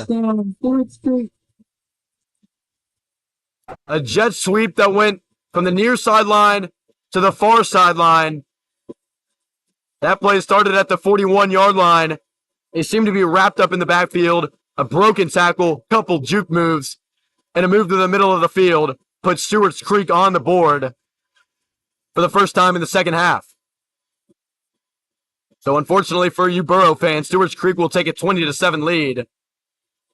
And on to kick is Habib, and that splits the uprights to make this a 21-7 ball game and a 2-possession deficit for this Hillsboro Burrows offense to try and overcome. So a tough possession for the Hillsboro defense. A couple broken tackles from the senior Kenneth Jordan, who had 2 touchdowns last week at Blackman, has taken his talents down to Nashville here at John Cohen Stadium to make this a 21-7 game with 8:42 to go in the third. Still plenty of time left to go. A total of 15 minutes between the third and fourth quarters. Deshaun Trotter and this offense will have to get rolling. They've only scored 1 touchdown so far. Combined 89 points for the first 2 weeks of the season. And unfortunately have not been able to score 40 for the third consecutive week so far. So it'll be Javarian Bradford and Gio Reams, respectively, to return this kick. They stand at their own 5. Burrow offense will be moving right to left. Ihab Khabib, the senior, on to kick this one away. He's been very active on the PATs and the kickoffs. He's going to take his steps. The whistles will blow. And number 98 for Stewarts Creek will trot up and kick this one away. A low line drive kick to Gio Reams on the far sideline. He gets it up past the 20, and he's tripped up almost immediately. A nice job by number 17, Jeremy Smith, on the special teams coverage. And Gio Reams stopped up for what looks to be around a 20-yard return. So the offense will huddle up before getting out onto the field. The referee is going to mark this one down at the Hillsboro 27-yard line.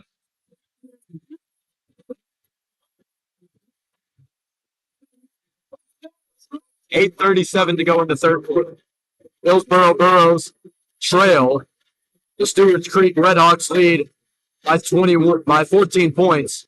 A score of 21-7. Out of the shotgun is Deshaun Trotter. Devarian Bradford and Josh Cartmel split wide to the left. Cartmel is the one in the slot this time. Freeman across the formation. And a timeout. Coach Brown, very unhappy. He claps his hands and calls the team over to the sideline immediately. And it seemed to be a mix-up with the sophomore Javarian Bradford and a couple other receivers or players on the offense. So a timeout not on the field. We'll step away and take a break. You're listening to the Burro Broadcast Network. Hillsboro trails 7-21. 8:37 to go in the third quarter.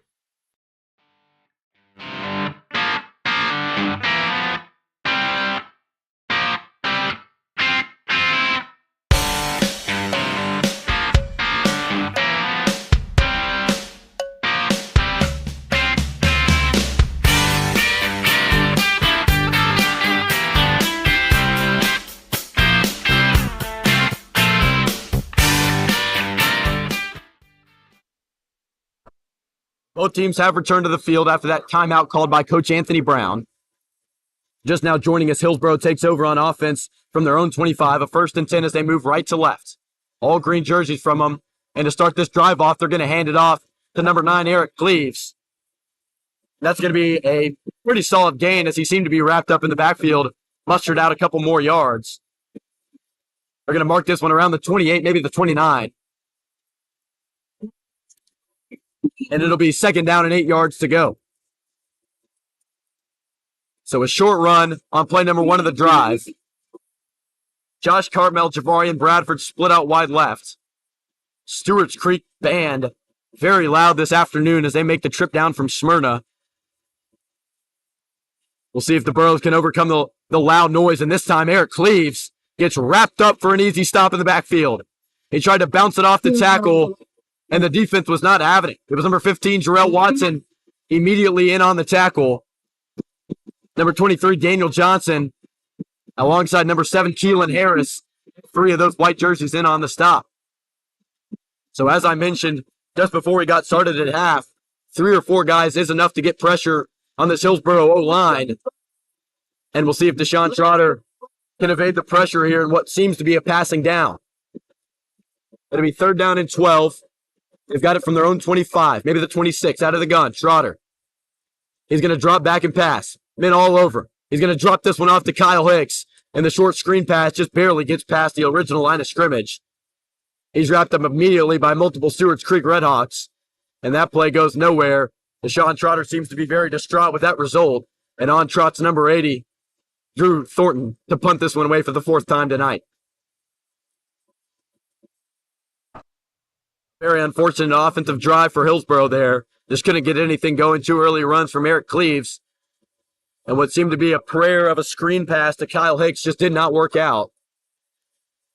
So as the Hillsboro Burros trail by 14, they'll dreadfully punt this one away. It's a very good punt from Drew Thornton, end over end, barreling inside the 40-yard line, almost fumbled. It's going to be received at the 35. 2 broken tackles, and oh my goodness, Marcel Gordon. 2 broken tackles. He shed off 2 men, stepped out of bounds before originally thought, and a flag is thrown. Some aftermath on the far sideline. And I'm interested to see who this unsportsmanlike conduct penalty is called against. On the return, though, it was fielded around the 35. It was almost muffed, but somehow held on to it. He shook 2 tackles and was punched out of bounds by a couple different Burros. Awaiting the flag that was thrown. It was thrown right after the play. It was a group of white jerseys, a group of green jerseys, just going at each other on the far sideline, the Stewarts Creek sideline to be exact. Both teams holding up their hands like it wasn't on them.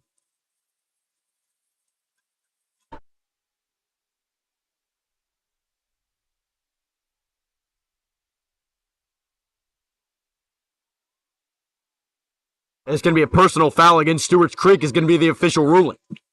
flag is on offense. It's going to be 2 unsportsmanlike conduct penalties on the Stewarts Creek Redhawks. So a big loss of yards from the original very good return by the junior Marcel Gordon. And instead for Stewarts Creek, Here with another band sponsor announcement. they're going to have to take this one over a little bit deeper in their own territory than they may have anticipated. Jazz, light, pop, country, and classic. So instead Also, of the Stewarts Creek 44, 2 unsportsmanlike conduct penalties are going to pin them inside their own 15 at the Red Hawk 14-yard line. So a great break from Hillsboro there. Multiple unsportsmanlike conduct penalties against Stewarts Creek. And now Hillsboro will take over on defense.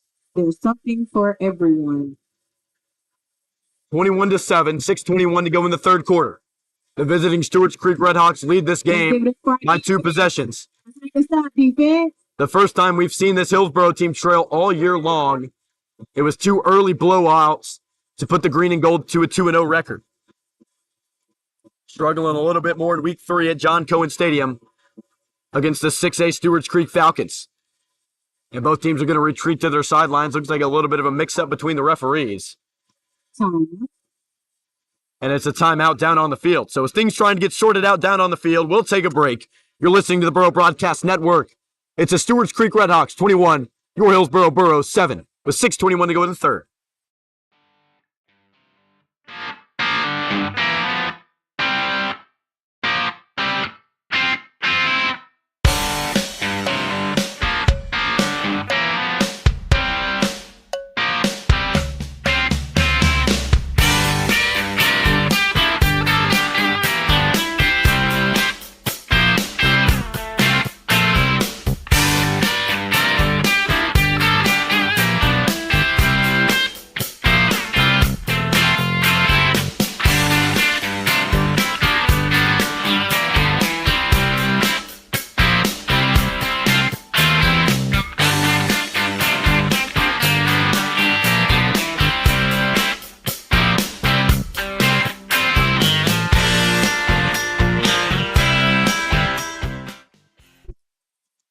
So finally, things get sorted out on the field. Thank you for tuning in to the Burro Broadcast Network. I'm Drew Hull, and here at John Cohen Stadium is a 21-7 deficit for the Stewarts Creek Redhawks. For the Hillsboro Burros. The Stewarts Creek Redhawks up by 14 points on the road. Both teams coming into the game 2-0. And Ben Caudle was suspended in week 2, comes back here in week 3, and has done a phenomenal job leading his team into John Cohen Stadium and taking a lead as we head down the home stretch of the third quarter. So whistles blow, play finally resumes. It'll be Jacob Jones to fake the handoff, and no, he is actually going to hand it off in a very powerful run to move the sticks for Stewarts Creek on the first play of the drive. It'll be Caleb Floyd with his first breakaway run of the night. And for the Burros, Glenn Robinson will check out, and number 22, Marcel Burnett, will check in. This will be a huge defensive possession for Hillsboro. They'll try and get a much-needed stop because 3 possessions may just be too much to overcome late in the game. It'll be Stewarts Creek moving left to right. They've got it from their own 27-yard line. Jacob Jones out of the gun. Very bunch formation here. Man to his left. They send a man in motion. It's Marcel Gordon. Here's the handoff once again to Caleb Floyd. He gets another very solid chunk of yards. Call it 7, maybe 8. And this Hillsboro defensive front just getting thrashed like we haven't seen before this season. Number 19 with the stop on the play. They're going to make another change. It's a sophomore, number 62, Jaden York. He checks in for the senior, Matthew Bean.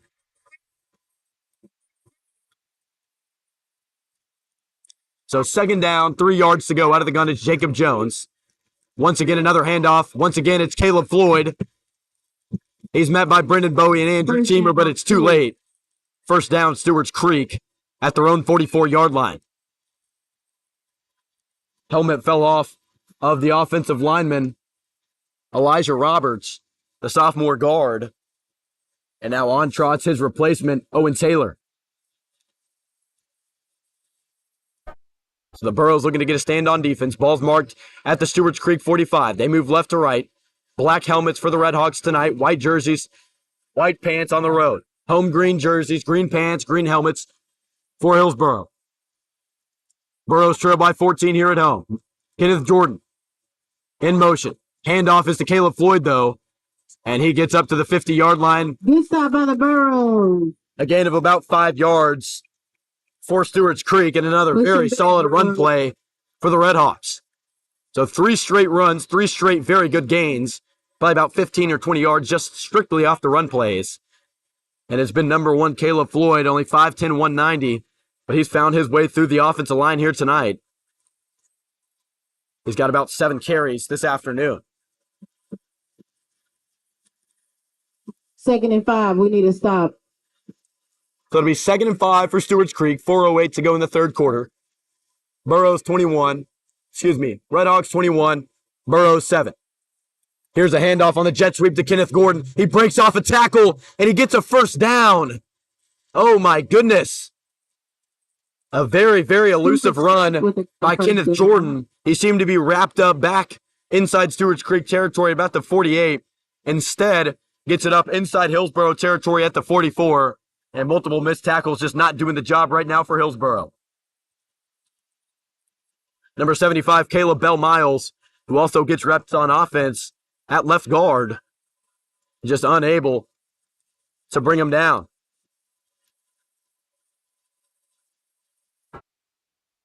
So Jacob Jones, who's only thrown 3 passes tonight, 4, one of those was intercepted. We'll see if he throws the ball here. Pistol set, 2 men wide to the right. And he's going to hand it off. Kenneth Jordan, a very good run to Davian Moss. Tried to rip it out. He could not. Strip attempt from this Hillsboro defense does not happen. We need one more stop, Burros. Let's do it. So it'll be a 2nd down from the Hillsboro 40-yard line. Stewarts Creek moving the offense with ease. It's been thanks to the running game of Kenneth Jordan and Caleb Floyd. They've yet to throw the football this drive. It'll be a new quarterback checked in for Stewarts Creek. Last time we saw this, it was a Wildcat formation. It's going to be a handoff to Kenneth Jordan, and no, sir. Good stop in the back. Marcel Burnett flexes all over the backfield of Stewarts Creek. And that's going to knock him back about 4 yards to make it 3rd down and 9. A phenomenal play by the edge rusher, Marcel Burnett, to knock down Kenneth Jordan in the backfield for what seems like one of the first times tonight.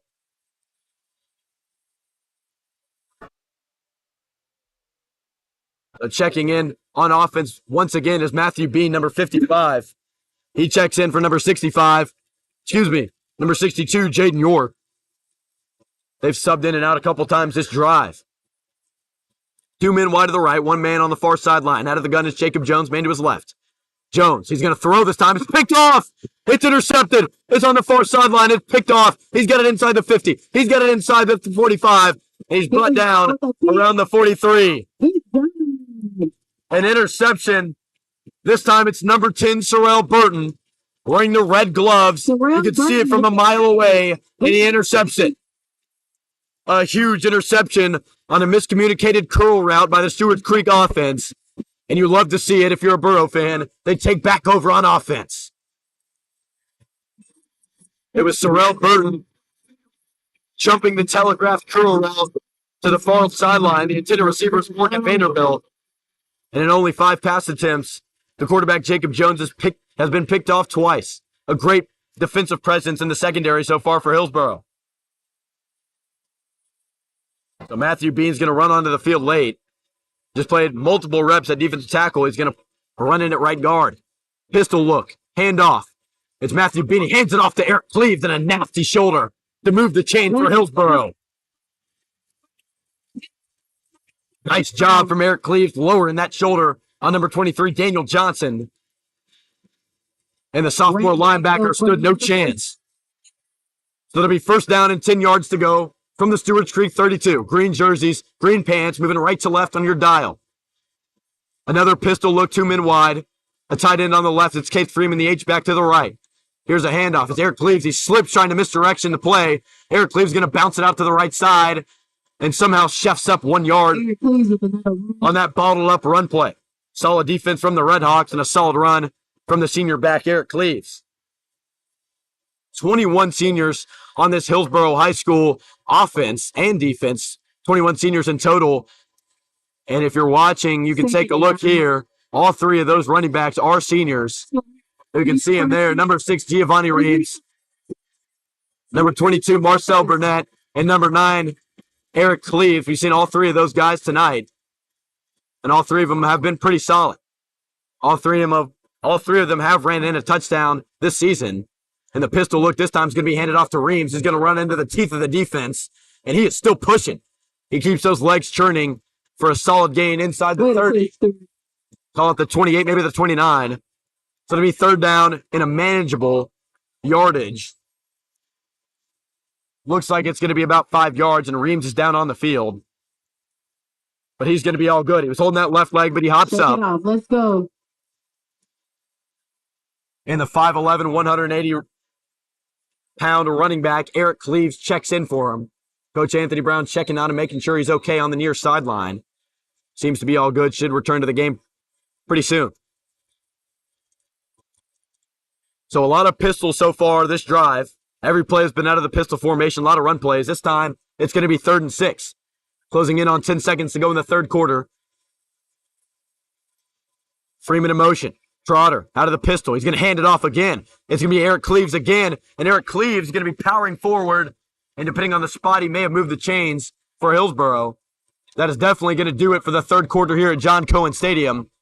And as the buzzer sounds, it looks like Hillsboro may come up just short of the chains. That is the end of the third quarter. So a nice pistol run play to end off the quarter. Although your Hillsboro Burros still trail 21-7.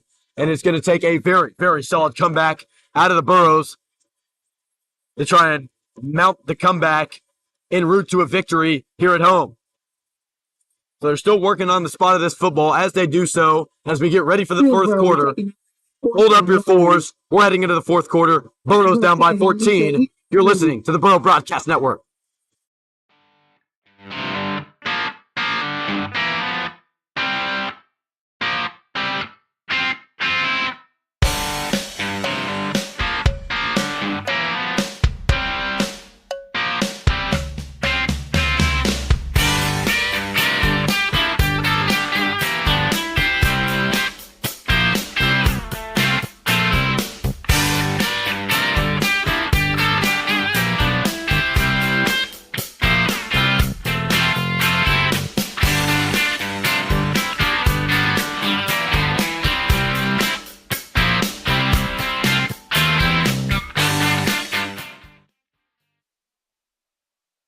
The action is back.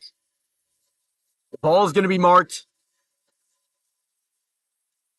at the Stewarts Creek 25. Line to gain is to 24. Burros have flipped sides of the field. They're moving left to right now on your radio dial. They're going to bring on a huge full house. Marcel Burnett out of the Wildcat. Need to have it. Do they have it? Yes, they do. Nice run from number 22, Marcel Burnett. And the push of that pile is going to be enough to move the chains. First down. A 5-yard carry from Marcel Burnett. They get it to the Stewarts Creek 20-yard line. And more than enough to keep the drive alive. Green.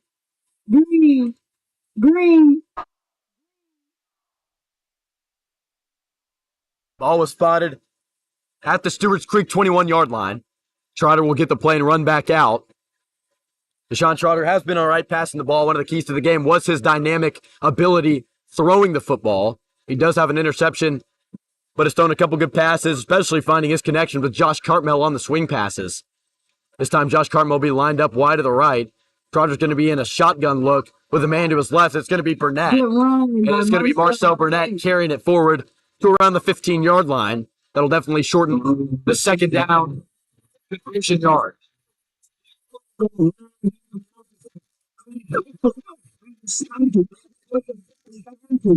So it'll be second down, 3 yards to go. Deshaun Trotter with this Hillsboro offense. Very good three-headed attack out of the backfield for Coach Anthony Brown and this running back duo or trio for Hillsboro. Talked about it in all 3 weeks. They've got a great trio. Pistol look, 2 men wide, 1 man to either side. Out of the pistol. Trotter's going to keep this one to the left side. A nice run by Deshaun Trotter is going to be enough to move the sticks. and a close call out to the left by Vager Jean-Jamot. The 6'7" left tackle almost picked up a holding. He did not. And finally, Deshaun Trotter is pushed out of bounds after the first down carry. It was Gerald Watson in on the tackle. And somehow Deshaun Trotter is going to be marked out short of the chains, so it's going to be 3rd and inches. Must have stepped out of bounds. Another pistol look, same formation. You know where they're going. The big man, Marcel Burnett, a nifty spin move. Touchdown, Burros. And Marcel Burnett, the power back's got a little bit of nift to him. And he finds the end zone, looked to be wrapped up in the backfield, but no siree. A spin move, and the Burros have found Paytard for the 2nd time tonight. An absolutely unbelievable spin move by Burnett to break free from the white jerseys. And a nice job finding the end zone, a nice play call that resulted in an even better result than expected for Hillsboro. So Marcel Burnett finds the end zone for his first time tonight. And they're trying to make this game 21-14. And they do. Mr. Automatic Drew Thornton knocks it in. And the lefty has yet to miss a field goal, or an extra point so far this season. And the score of this ball game now is Stewarts Creek 21, Hillsboro 14. The Burros are not out with 10:35 to go in the 4th quarter. A great job out of the pistol. Deshaun Trotter snapped it, turned around, handed it off. And Marcel Burnett seemed to be wrapped up in the backfield. A very good spin move, ran it off the right tackle, and found his way into the end zone untouched. So now Stewarts Creek will be looking to answer on offense. 2 offensive touchdowns so far. One of those touchdowns on the scoreboard was on special teams.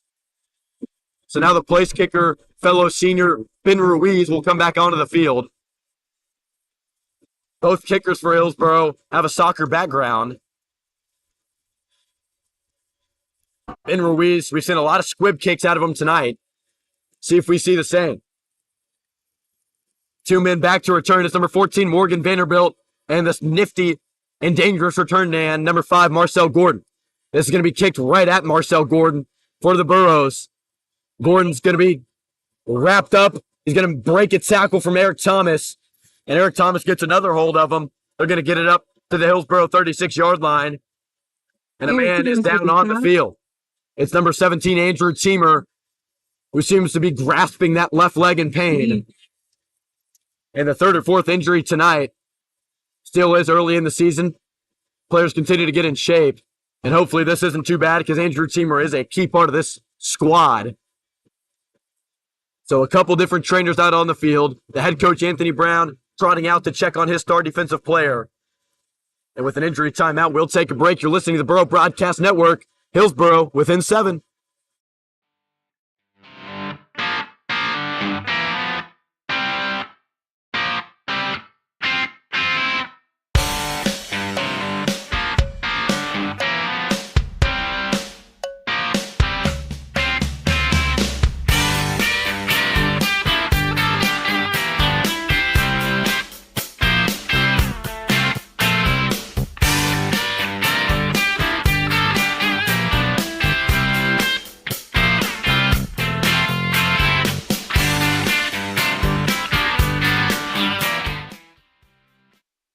So as they return to action down on the field, we'll return to action here on the Burrow Broadcast Network. Andrew Teamer was able to get off under his own power. He'll continue to be checked out here on the near sideline. And it'll be first down, 10 yards to go. Stewarts Creek from their own 37, now moving right to left on your radio dial. White jerseys, white pants. Here's a handoff. Floyd gets the carry, goes nowhere. A good stop up front from the Davian Moss and Dominic Leonard. Couple celebrations in the backfield, and the Burros are loving it. The Davian Moss already has an interception tonight to end that drive of Stewarts Creek that could have potentially put him up 2 possessions before the half. But Davian Moss has come up clutch in a couple situations for Hillsboro. And when I talked to Anthony Brown earlier in the week, he said that senior leadership is supremely important, and it's proved to be so far in this game. Just saw senior Marcel Burnett running that touchdown, and the defensive front is made up of mostly seniors. Out of the gun, Jacob Jones hands it off. Caleb Floyd, no sir, no sir. Marcel Burnett, Davian Moss, both in on the stop, and the theatric after the play is going to warrant a warning on number 19 to Davian Moss from the umpire of tonight's game. But a very good tackle in the backfield from Davian Moss, leaving Stewarts Creek to take over from their own 36-yard line, right where they started this drive. So again, 3rd down and 10. Stewarts Creek still leads by a touchdown. 21-14 is the score. 9:07 to go in the game. Hillsboro with a monumental stop. Opportunity right here. 3rd and 10. Jones out of the gun. Man to his right. Stack to the left. Sends a man in motion. Out of the gun. Jones. Quick swing pass to Kenneth Jordan. Jordan's going to be wrapped up into Davian Moss. Who else? And no, there's a flag. Did he get a hold of that face mask? Indeed, it seems like he did. The Davian Moss hyped up after that tackle, and rightfully so. But unfortunately here for Hillsboro, could be a personal foul. And it is. Good night. An unfortunate personal foul, face mask penalty against number 19 to Davian Moss. And a very, very nitpicky call from the umpire crew of tonight's game. But it is going to move the sticks for Stewarts Creek and a bailout for the Redhawks on an otherwise stagnant drive. So very good news for any Redhawks fans listening to tonight's broadcast. What could have been a huge stop for Hillsboro is going to turn into a huge 1st down for the Creek. They're going to move this ball forward to the Hillsboro 49. 2 different referees chatting at the Hillsboro 35. Excuse me, at the Stewarts Creek 35. And a little bit of discussion maybe regarding the last penalty called down on the field. Multiple different referees trotting in to conversate. And they're going to keep the ball right where it is, and that's at the Hillsboro 49-yard line. Stewarts Creek drives continues, 1st down and 10 from the Burro 49. So an unfortunate face mask penalty here from the senior Davian Moss. And now it's going to be a pistol look from the junior Jacob Jones. Sends a man in motion. It's going to be a handoff. Kenneth Jordan in the backfield. He's going to have a problem all night. And here he's wrapped up by a couple different Burros around the Hillsboro 41. So an 8-yard pickup there. Band sponsor announcement. Green Hills for Stewarts Creek. Your neighborhood restaurant, proudly supporting Hillsboro High School for over 20 years. Another shout out goes to Miss Rogers. Bowen wants you to know that you are the best.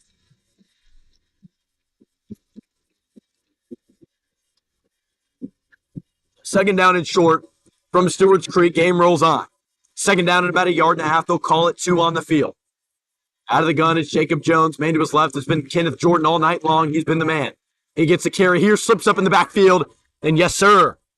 Big play for Matthew Bean into Davian Moss. And it's going to be 3rd down and now 2 yards to go for the Stewarts Creek offense. So it'll be the second 3rd down and just 2 chain movements for Stewarts Creek. And Hillsboro will look to keep their hands to themselves this time around. 3rd down and 3. That last play went for a loss. Only 2 run plays from Mr. Kenneth Jordan have gone for a loss so far this game, and that was one of them. He's been a problem breaking tackles in the backfield, being very elusive. We'll see if he can do it here. Be a great time for it for Stewarts Creek. 3rd and 3. Burros trail by 7. 7 minutes, 10 seconds to go. Hand off to Kenneth Jordan, and he is wrapped up short of the chains. He's wrapped up short of the chains. A great stop from the Burros. And it seems you have to go for it if you're Ben Cottle and the Stewarts Creek Redhawks. Stop by Kike Baker. It's going to be marked at the 39.5-yard line of Hillsboro. It'll be 4th down and 1. And this is what football is all about. A 4th down and 1. Game more than likely on the line with only 6.5 minutes to go in the game. Stewarts Creek with a 1st down could extend their possession and go up by 2 scores here late. If Hillsboro gets a stop, they get the turnover on downs, they can potentially punch it in to tie it up. Out of the gun. Split backfield. Handoff. Floyd breaks a tackle. Oh, this is going to be close. Oh, this is going to be close. They're going to have to bring the chains out onto the field and measure this one. Both teams pointing in opposing directions. And this is really close. Well, it looked to be maybe a 3 or 4 yard run potential from Caleb Floyd was quickly shut down from Tom Leonard and Davian Moss. And the chains are coming out onto the field, as we said. It looks like Stewarts Creek may have it.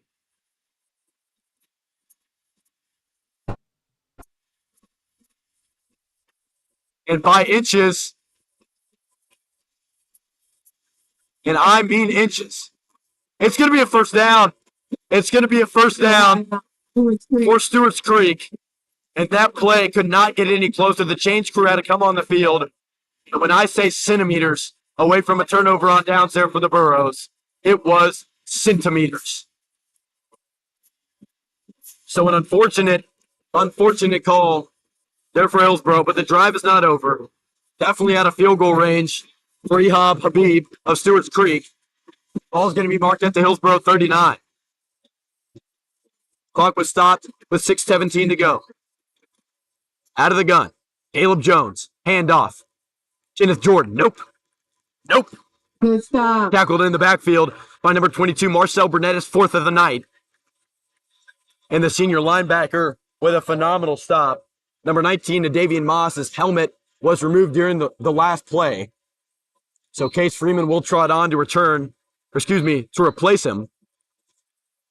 The ball's going to be marked at the Hillsboro 40, which means that play was marked as a loss of 1.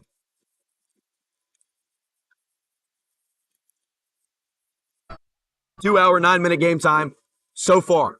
We got 5:47 to go in the fourth quarter. Redhawks still up by 1. Kenneth Jordan in motion to the near sideline. Hand off to Caleb Floyd up the middle. Caleb Floyd's got room. Caleb Floyd is pushed down, but he's got a big gain near the red zone of the Hillsboro Burros.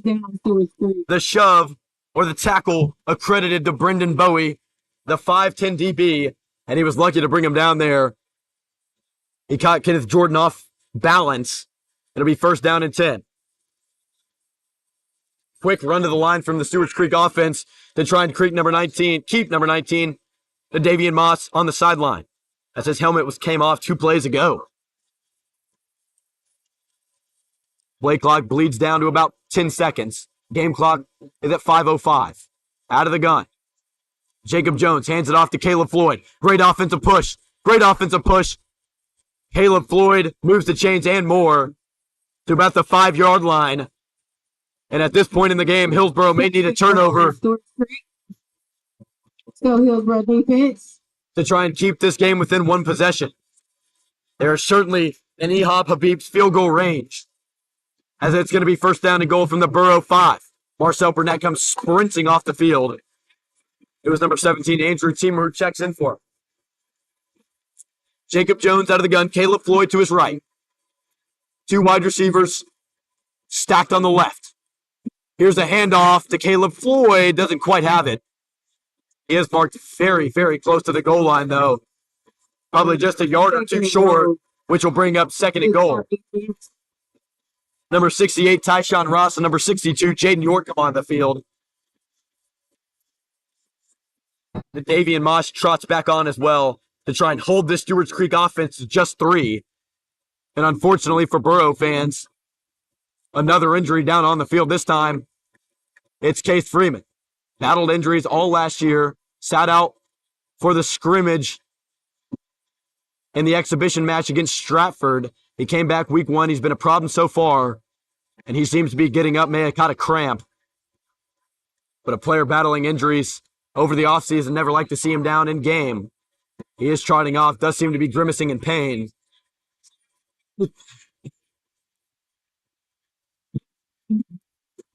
He is going to come off the field, but the Burro defense is going to trot back on. Game clock was stopped with 4 minutes, 10 seconds to go. Redhawks knocking on the door. Let's go, defense. They've got it at the Burro 2-yard line. And the big boys are on the field for both squads, specifically Hillsboro. 7-man front, only 1 linebacker and a couple DBs out on the field for Hillsboro. Stewarts Creek moving right to left like they have all drive. Green jerseys on white jerseys. This could be a seriously huge goal line stand for Hillsboro. Play clock has started to run. Game clock has started to run. Ben Connell and the Stewarts Creek offense looks to be bleeding some time off the clock. Try and give themselves a better opportunity to win this football game. We're at 10 seconds on the play clock, down to 9, down to 8. Out of the gun, man to his left, stack wide receivers in the slot to the right. Kenneth Jordan in motion. He doesn't get the handoff this time. It's going to be a handoff to Caleb Floyd. Touchdown, Stewarts Creek. Touchdown, Stewarts Creek. Caleb Floyd somehow breaks the tackle of number 22, Marcel Burnett, and number 68, Tyshawn Ross. And the fight song of Stewarts Creek High School glaring in the background. Brutal loss. A brutal punch-in for the Hillsboro defense there. And now they'll try and have to score this ball quickly and get an onside kick. On to kick the extra point for Stewarts Creek is Ehab Habib. Extra point. And the uprights are split. Stewarts Creek 28, Hillsboro 14. So Stewarts Creek now with 28 points, which seems to be a consistent mark for them. Put up 21 back in week 1, 28 last week, and have scored 28 so far here in week 3. So as both teams set up for the special teams, we'll step away. You're listening to the Burrow Broadcast Network. Hillsboro down 14.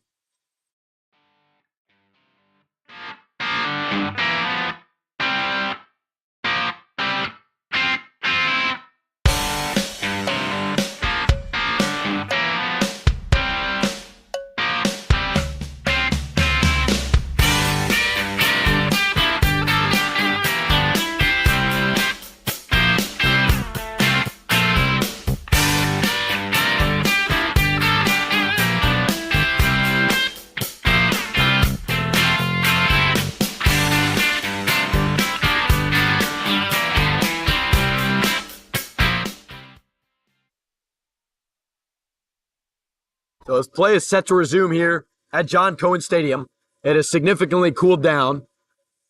Game time, kickoff, it was 85 degrees, now down to about 75, 76 degrees. It'll be Ehab Habib kicking this one from right to left. It'll be a big booming line drive that is going to be somehow caught over the head of Javarian Bradford. That's a risky return, and he's going to be wrapped up immediately.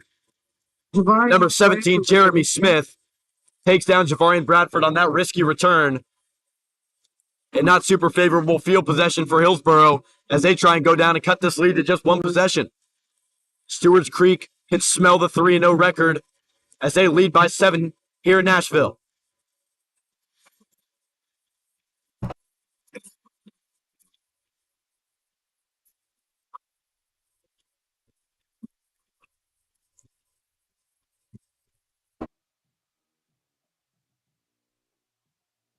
Out of the gun, Trotter rolls to the right. He's going to throw incomplete.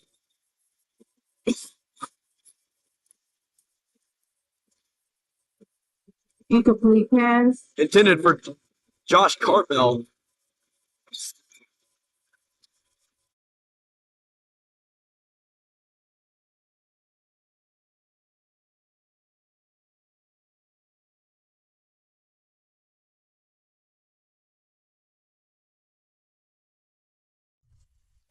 Technical difficulties got to us there, but intended for Josh Cartmell. Trotter now on 2nd and 10. Drop back, look to pass, almost picked off, then almost caught. It was a mix-up across the middle. Number 15, Jarrell Watson, was in coverage on the star receiver, Kike Baker. And now Baker's cramping up once again. He's down at his own 35-yard line. So the 6th injury timeout of the night here on the Burrow Broadcast Network. And unfortunately, we'll have to step away. Hillsboro down by 14.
So thank you for standing by. We are back as Kike Baker still limps off the field here on the near sideline.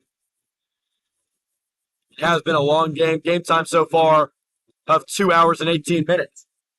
Closing in on 2 hours and 19 minutes. 3:14 to go in the fourth. Burros trail by 14. Out of the gun is Trotter. 2 men to his right.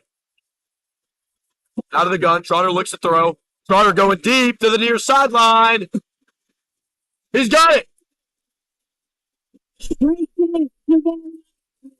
And oh my, they're going to call that one incomplete. Coach Anthony Brown cannot believe it. And a terrible call. Deshaun Trotter had Javarian Bradford on a comeback route on the near sideline.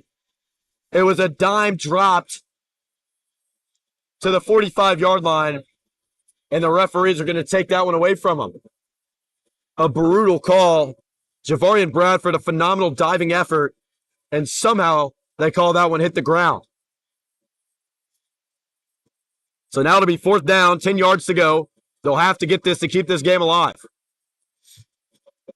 And Hillsboro is going to call a timeout as Anthony Brown stays in the ear of the referee on the near sideline.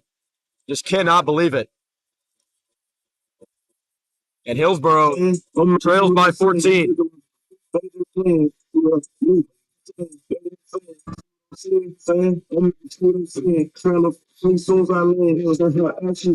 Last time these two teams met was November 4th, 2016.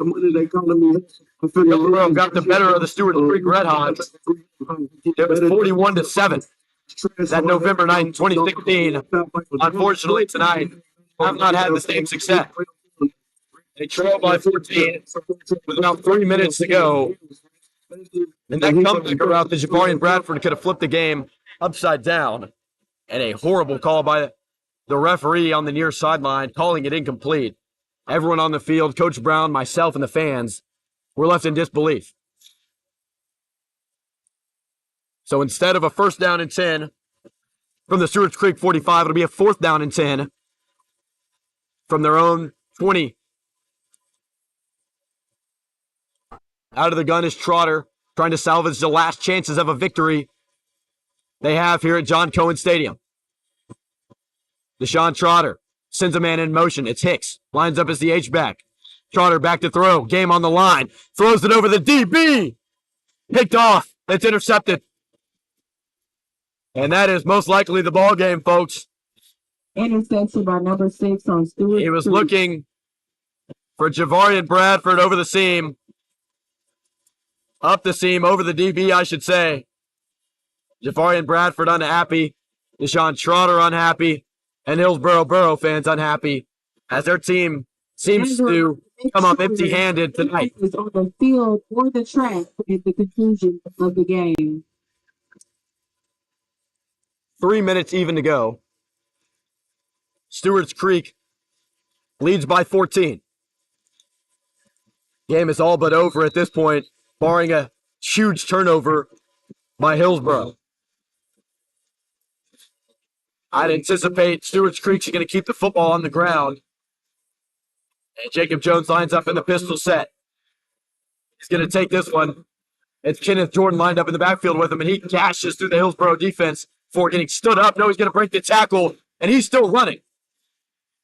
Inside Burrow territory, marked down at the 44. And one of the toughest runners we've seen this season, Kenneth Jordan, finds his way to the chains to move him for Stewarts Creek. And unfortunately, once again, you hate to say it, but there is an injury timeout down on the field. Near sideline, near the 45 of Hillsboro. And it's Marcel Burnett for the 2nd time tonight. So we'll step away. You're listening to the Burrow Broadcast Network. Late in the game, 2:47 to go in the 4th. Stewarts Creek Redhawks 28. Home team, Hillsboro Burrows 14.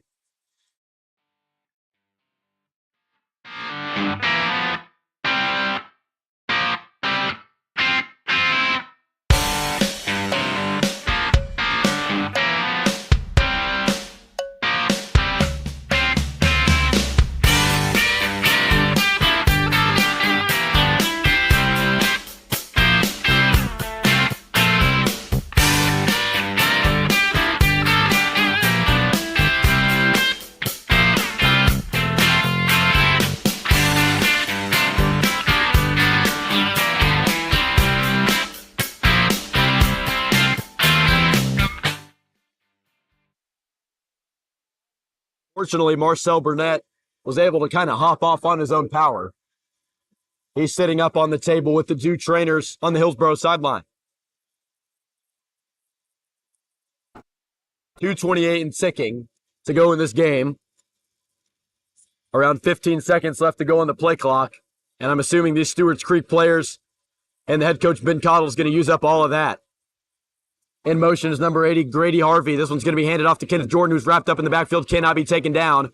Two missed tackles by the sophomore Braden Solomon and the senior Dwayne Washington. And another injury timeout, this time for Stewarts Creek.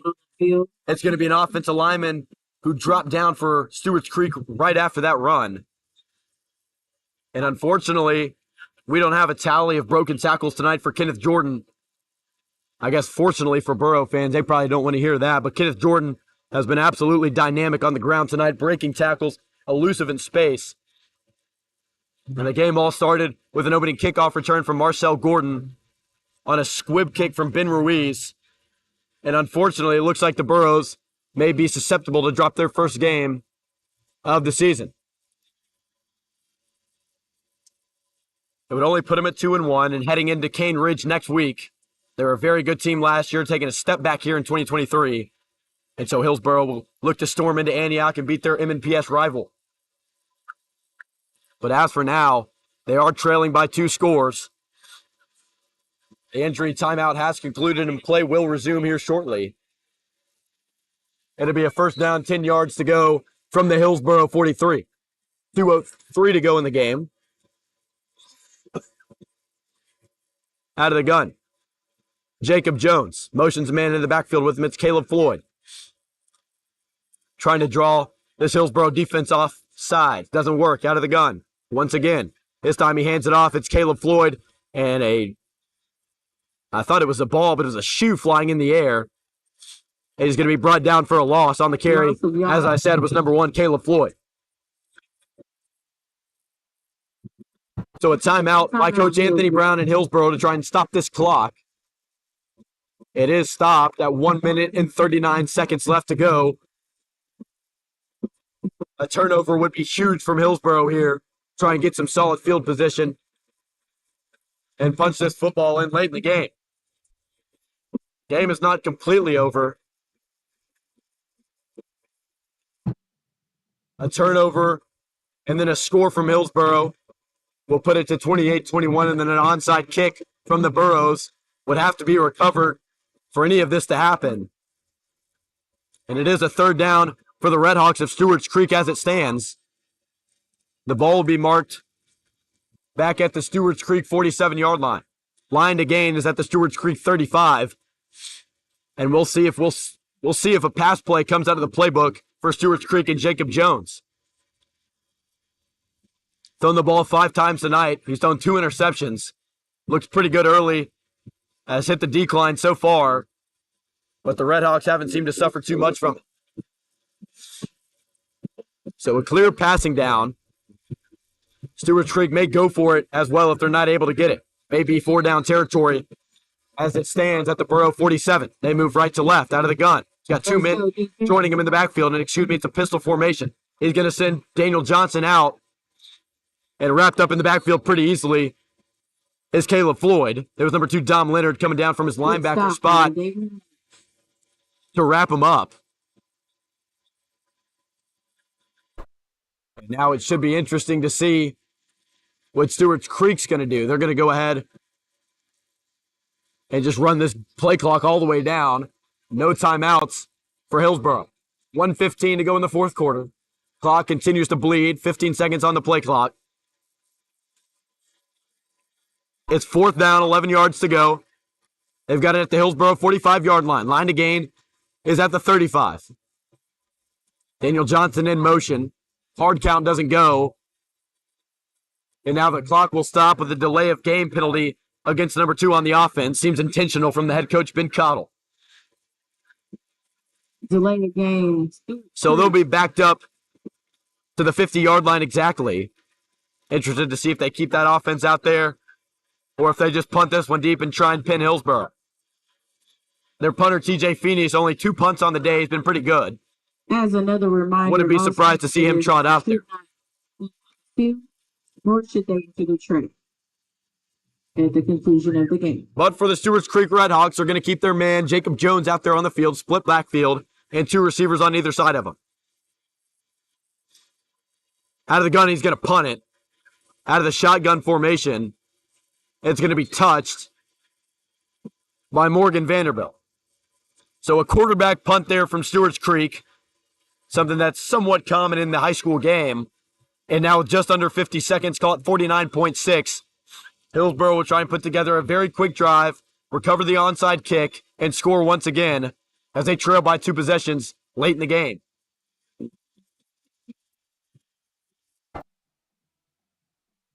Stewarts Creek is a 6A opponent. Hillsboro return back to their classification next weekend against Cane Ridge, and then stay in that classification against Kenwood the following week. 49.6 seconds to go. It'd be a miracle comeback here in John Cohen Stadium. Single high safety for Stewarts Creek. 4 up front, maybe a blitz out of the gun. Trotter takes the snap. He's going to hand it off to Eric Cleaves, who actually gets a good chunk of yards. Call it 7. And Eric Cleaves takes the handoff, and the clock continues to wind down. And it looks like Hillsboro may not go for the win here late in the game.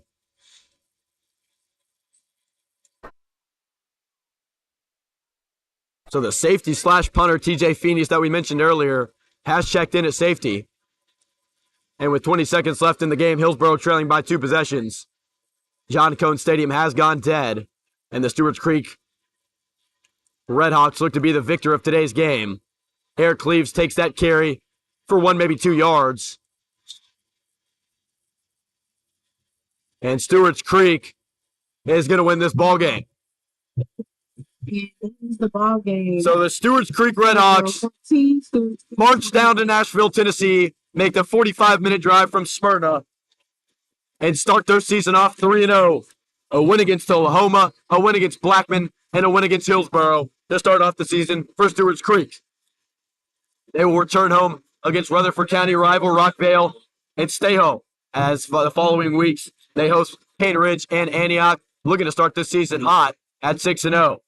As for the Hillsboro Burros, they dropped to 2-1, although it has been a very surprising start to the season. A somewhat close game tonight. They'll head to Cane Ridge to take on the Ravens. They try and get to 3-1, and then they return home against Kenwood in a blackout here at John Cohen Stadium to try and make it a 4-1 record. All in all, not a bad game from the Burros, but an even better game from Mr. Kenneth Jordan, Caleb Floyd, and the Stewarts Creek offense. So the Burros drop a game. They go to 2-1. And for week 3 of the Burrow Broadcast Network, that'll wrap it up. Thank you for tuning in. I was Drew Hull, your host. And unfortunately, the Burros drop one here at John Cohen Stadium. Final score, Stewarts Creek Redhawks 28, Hillsboro Burros 14. Thank you for tuning in. You've listened to the Burrow Broadcast Network.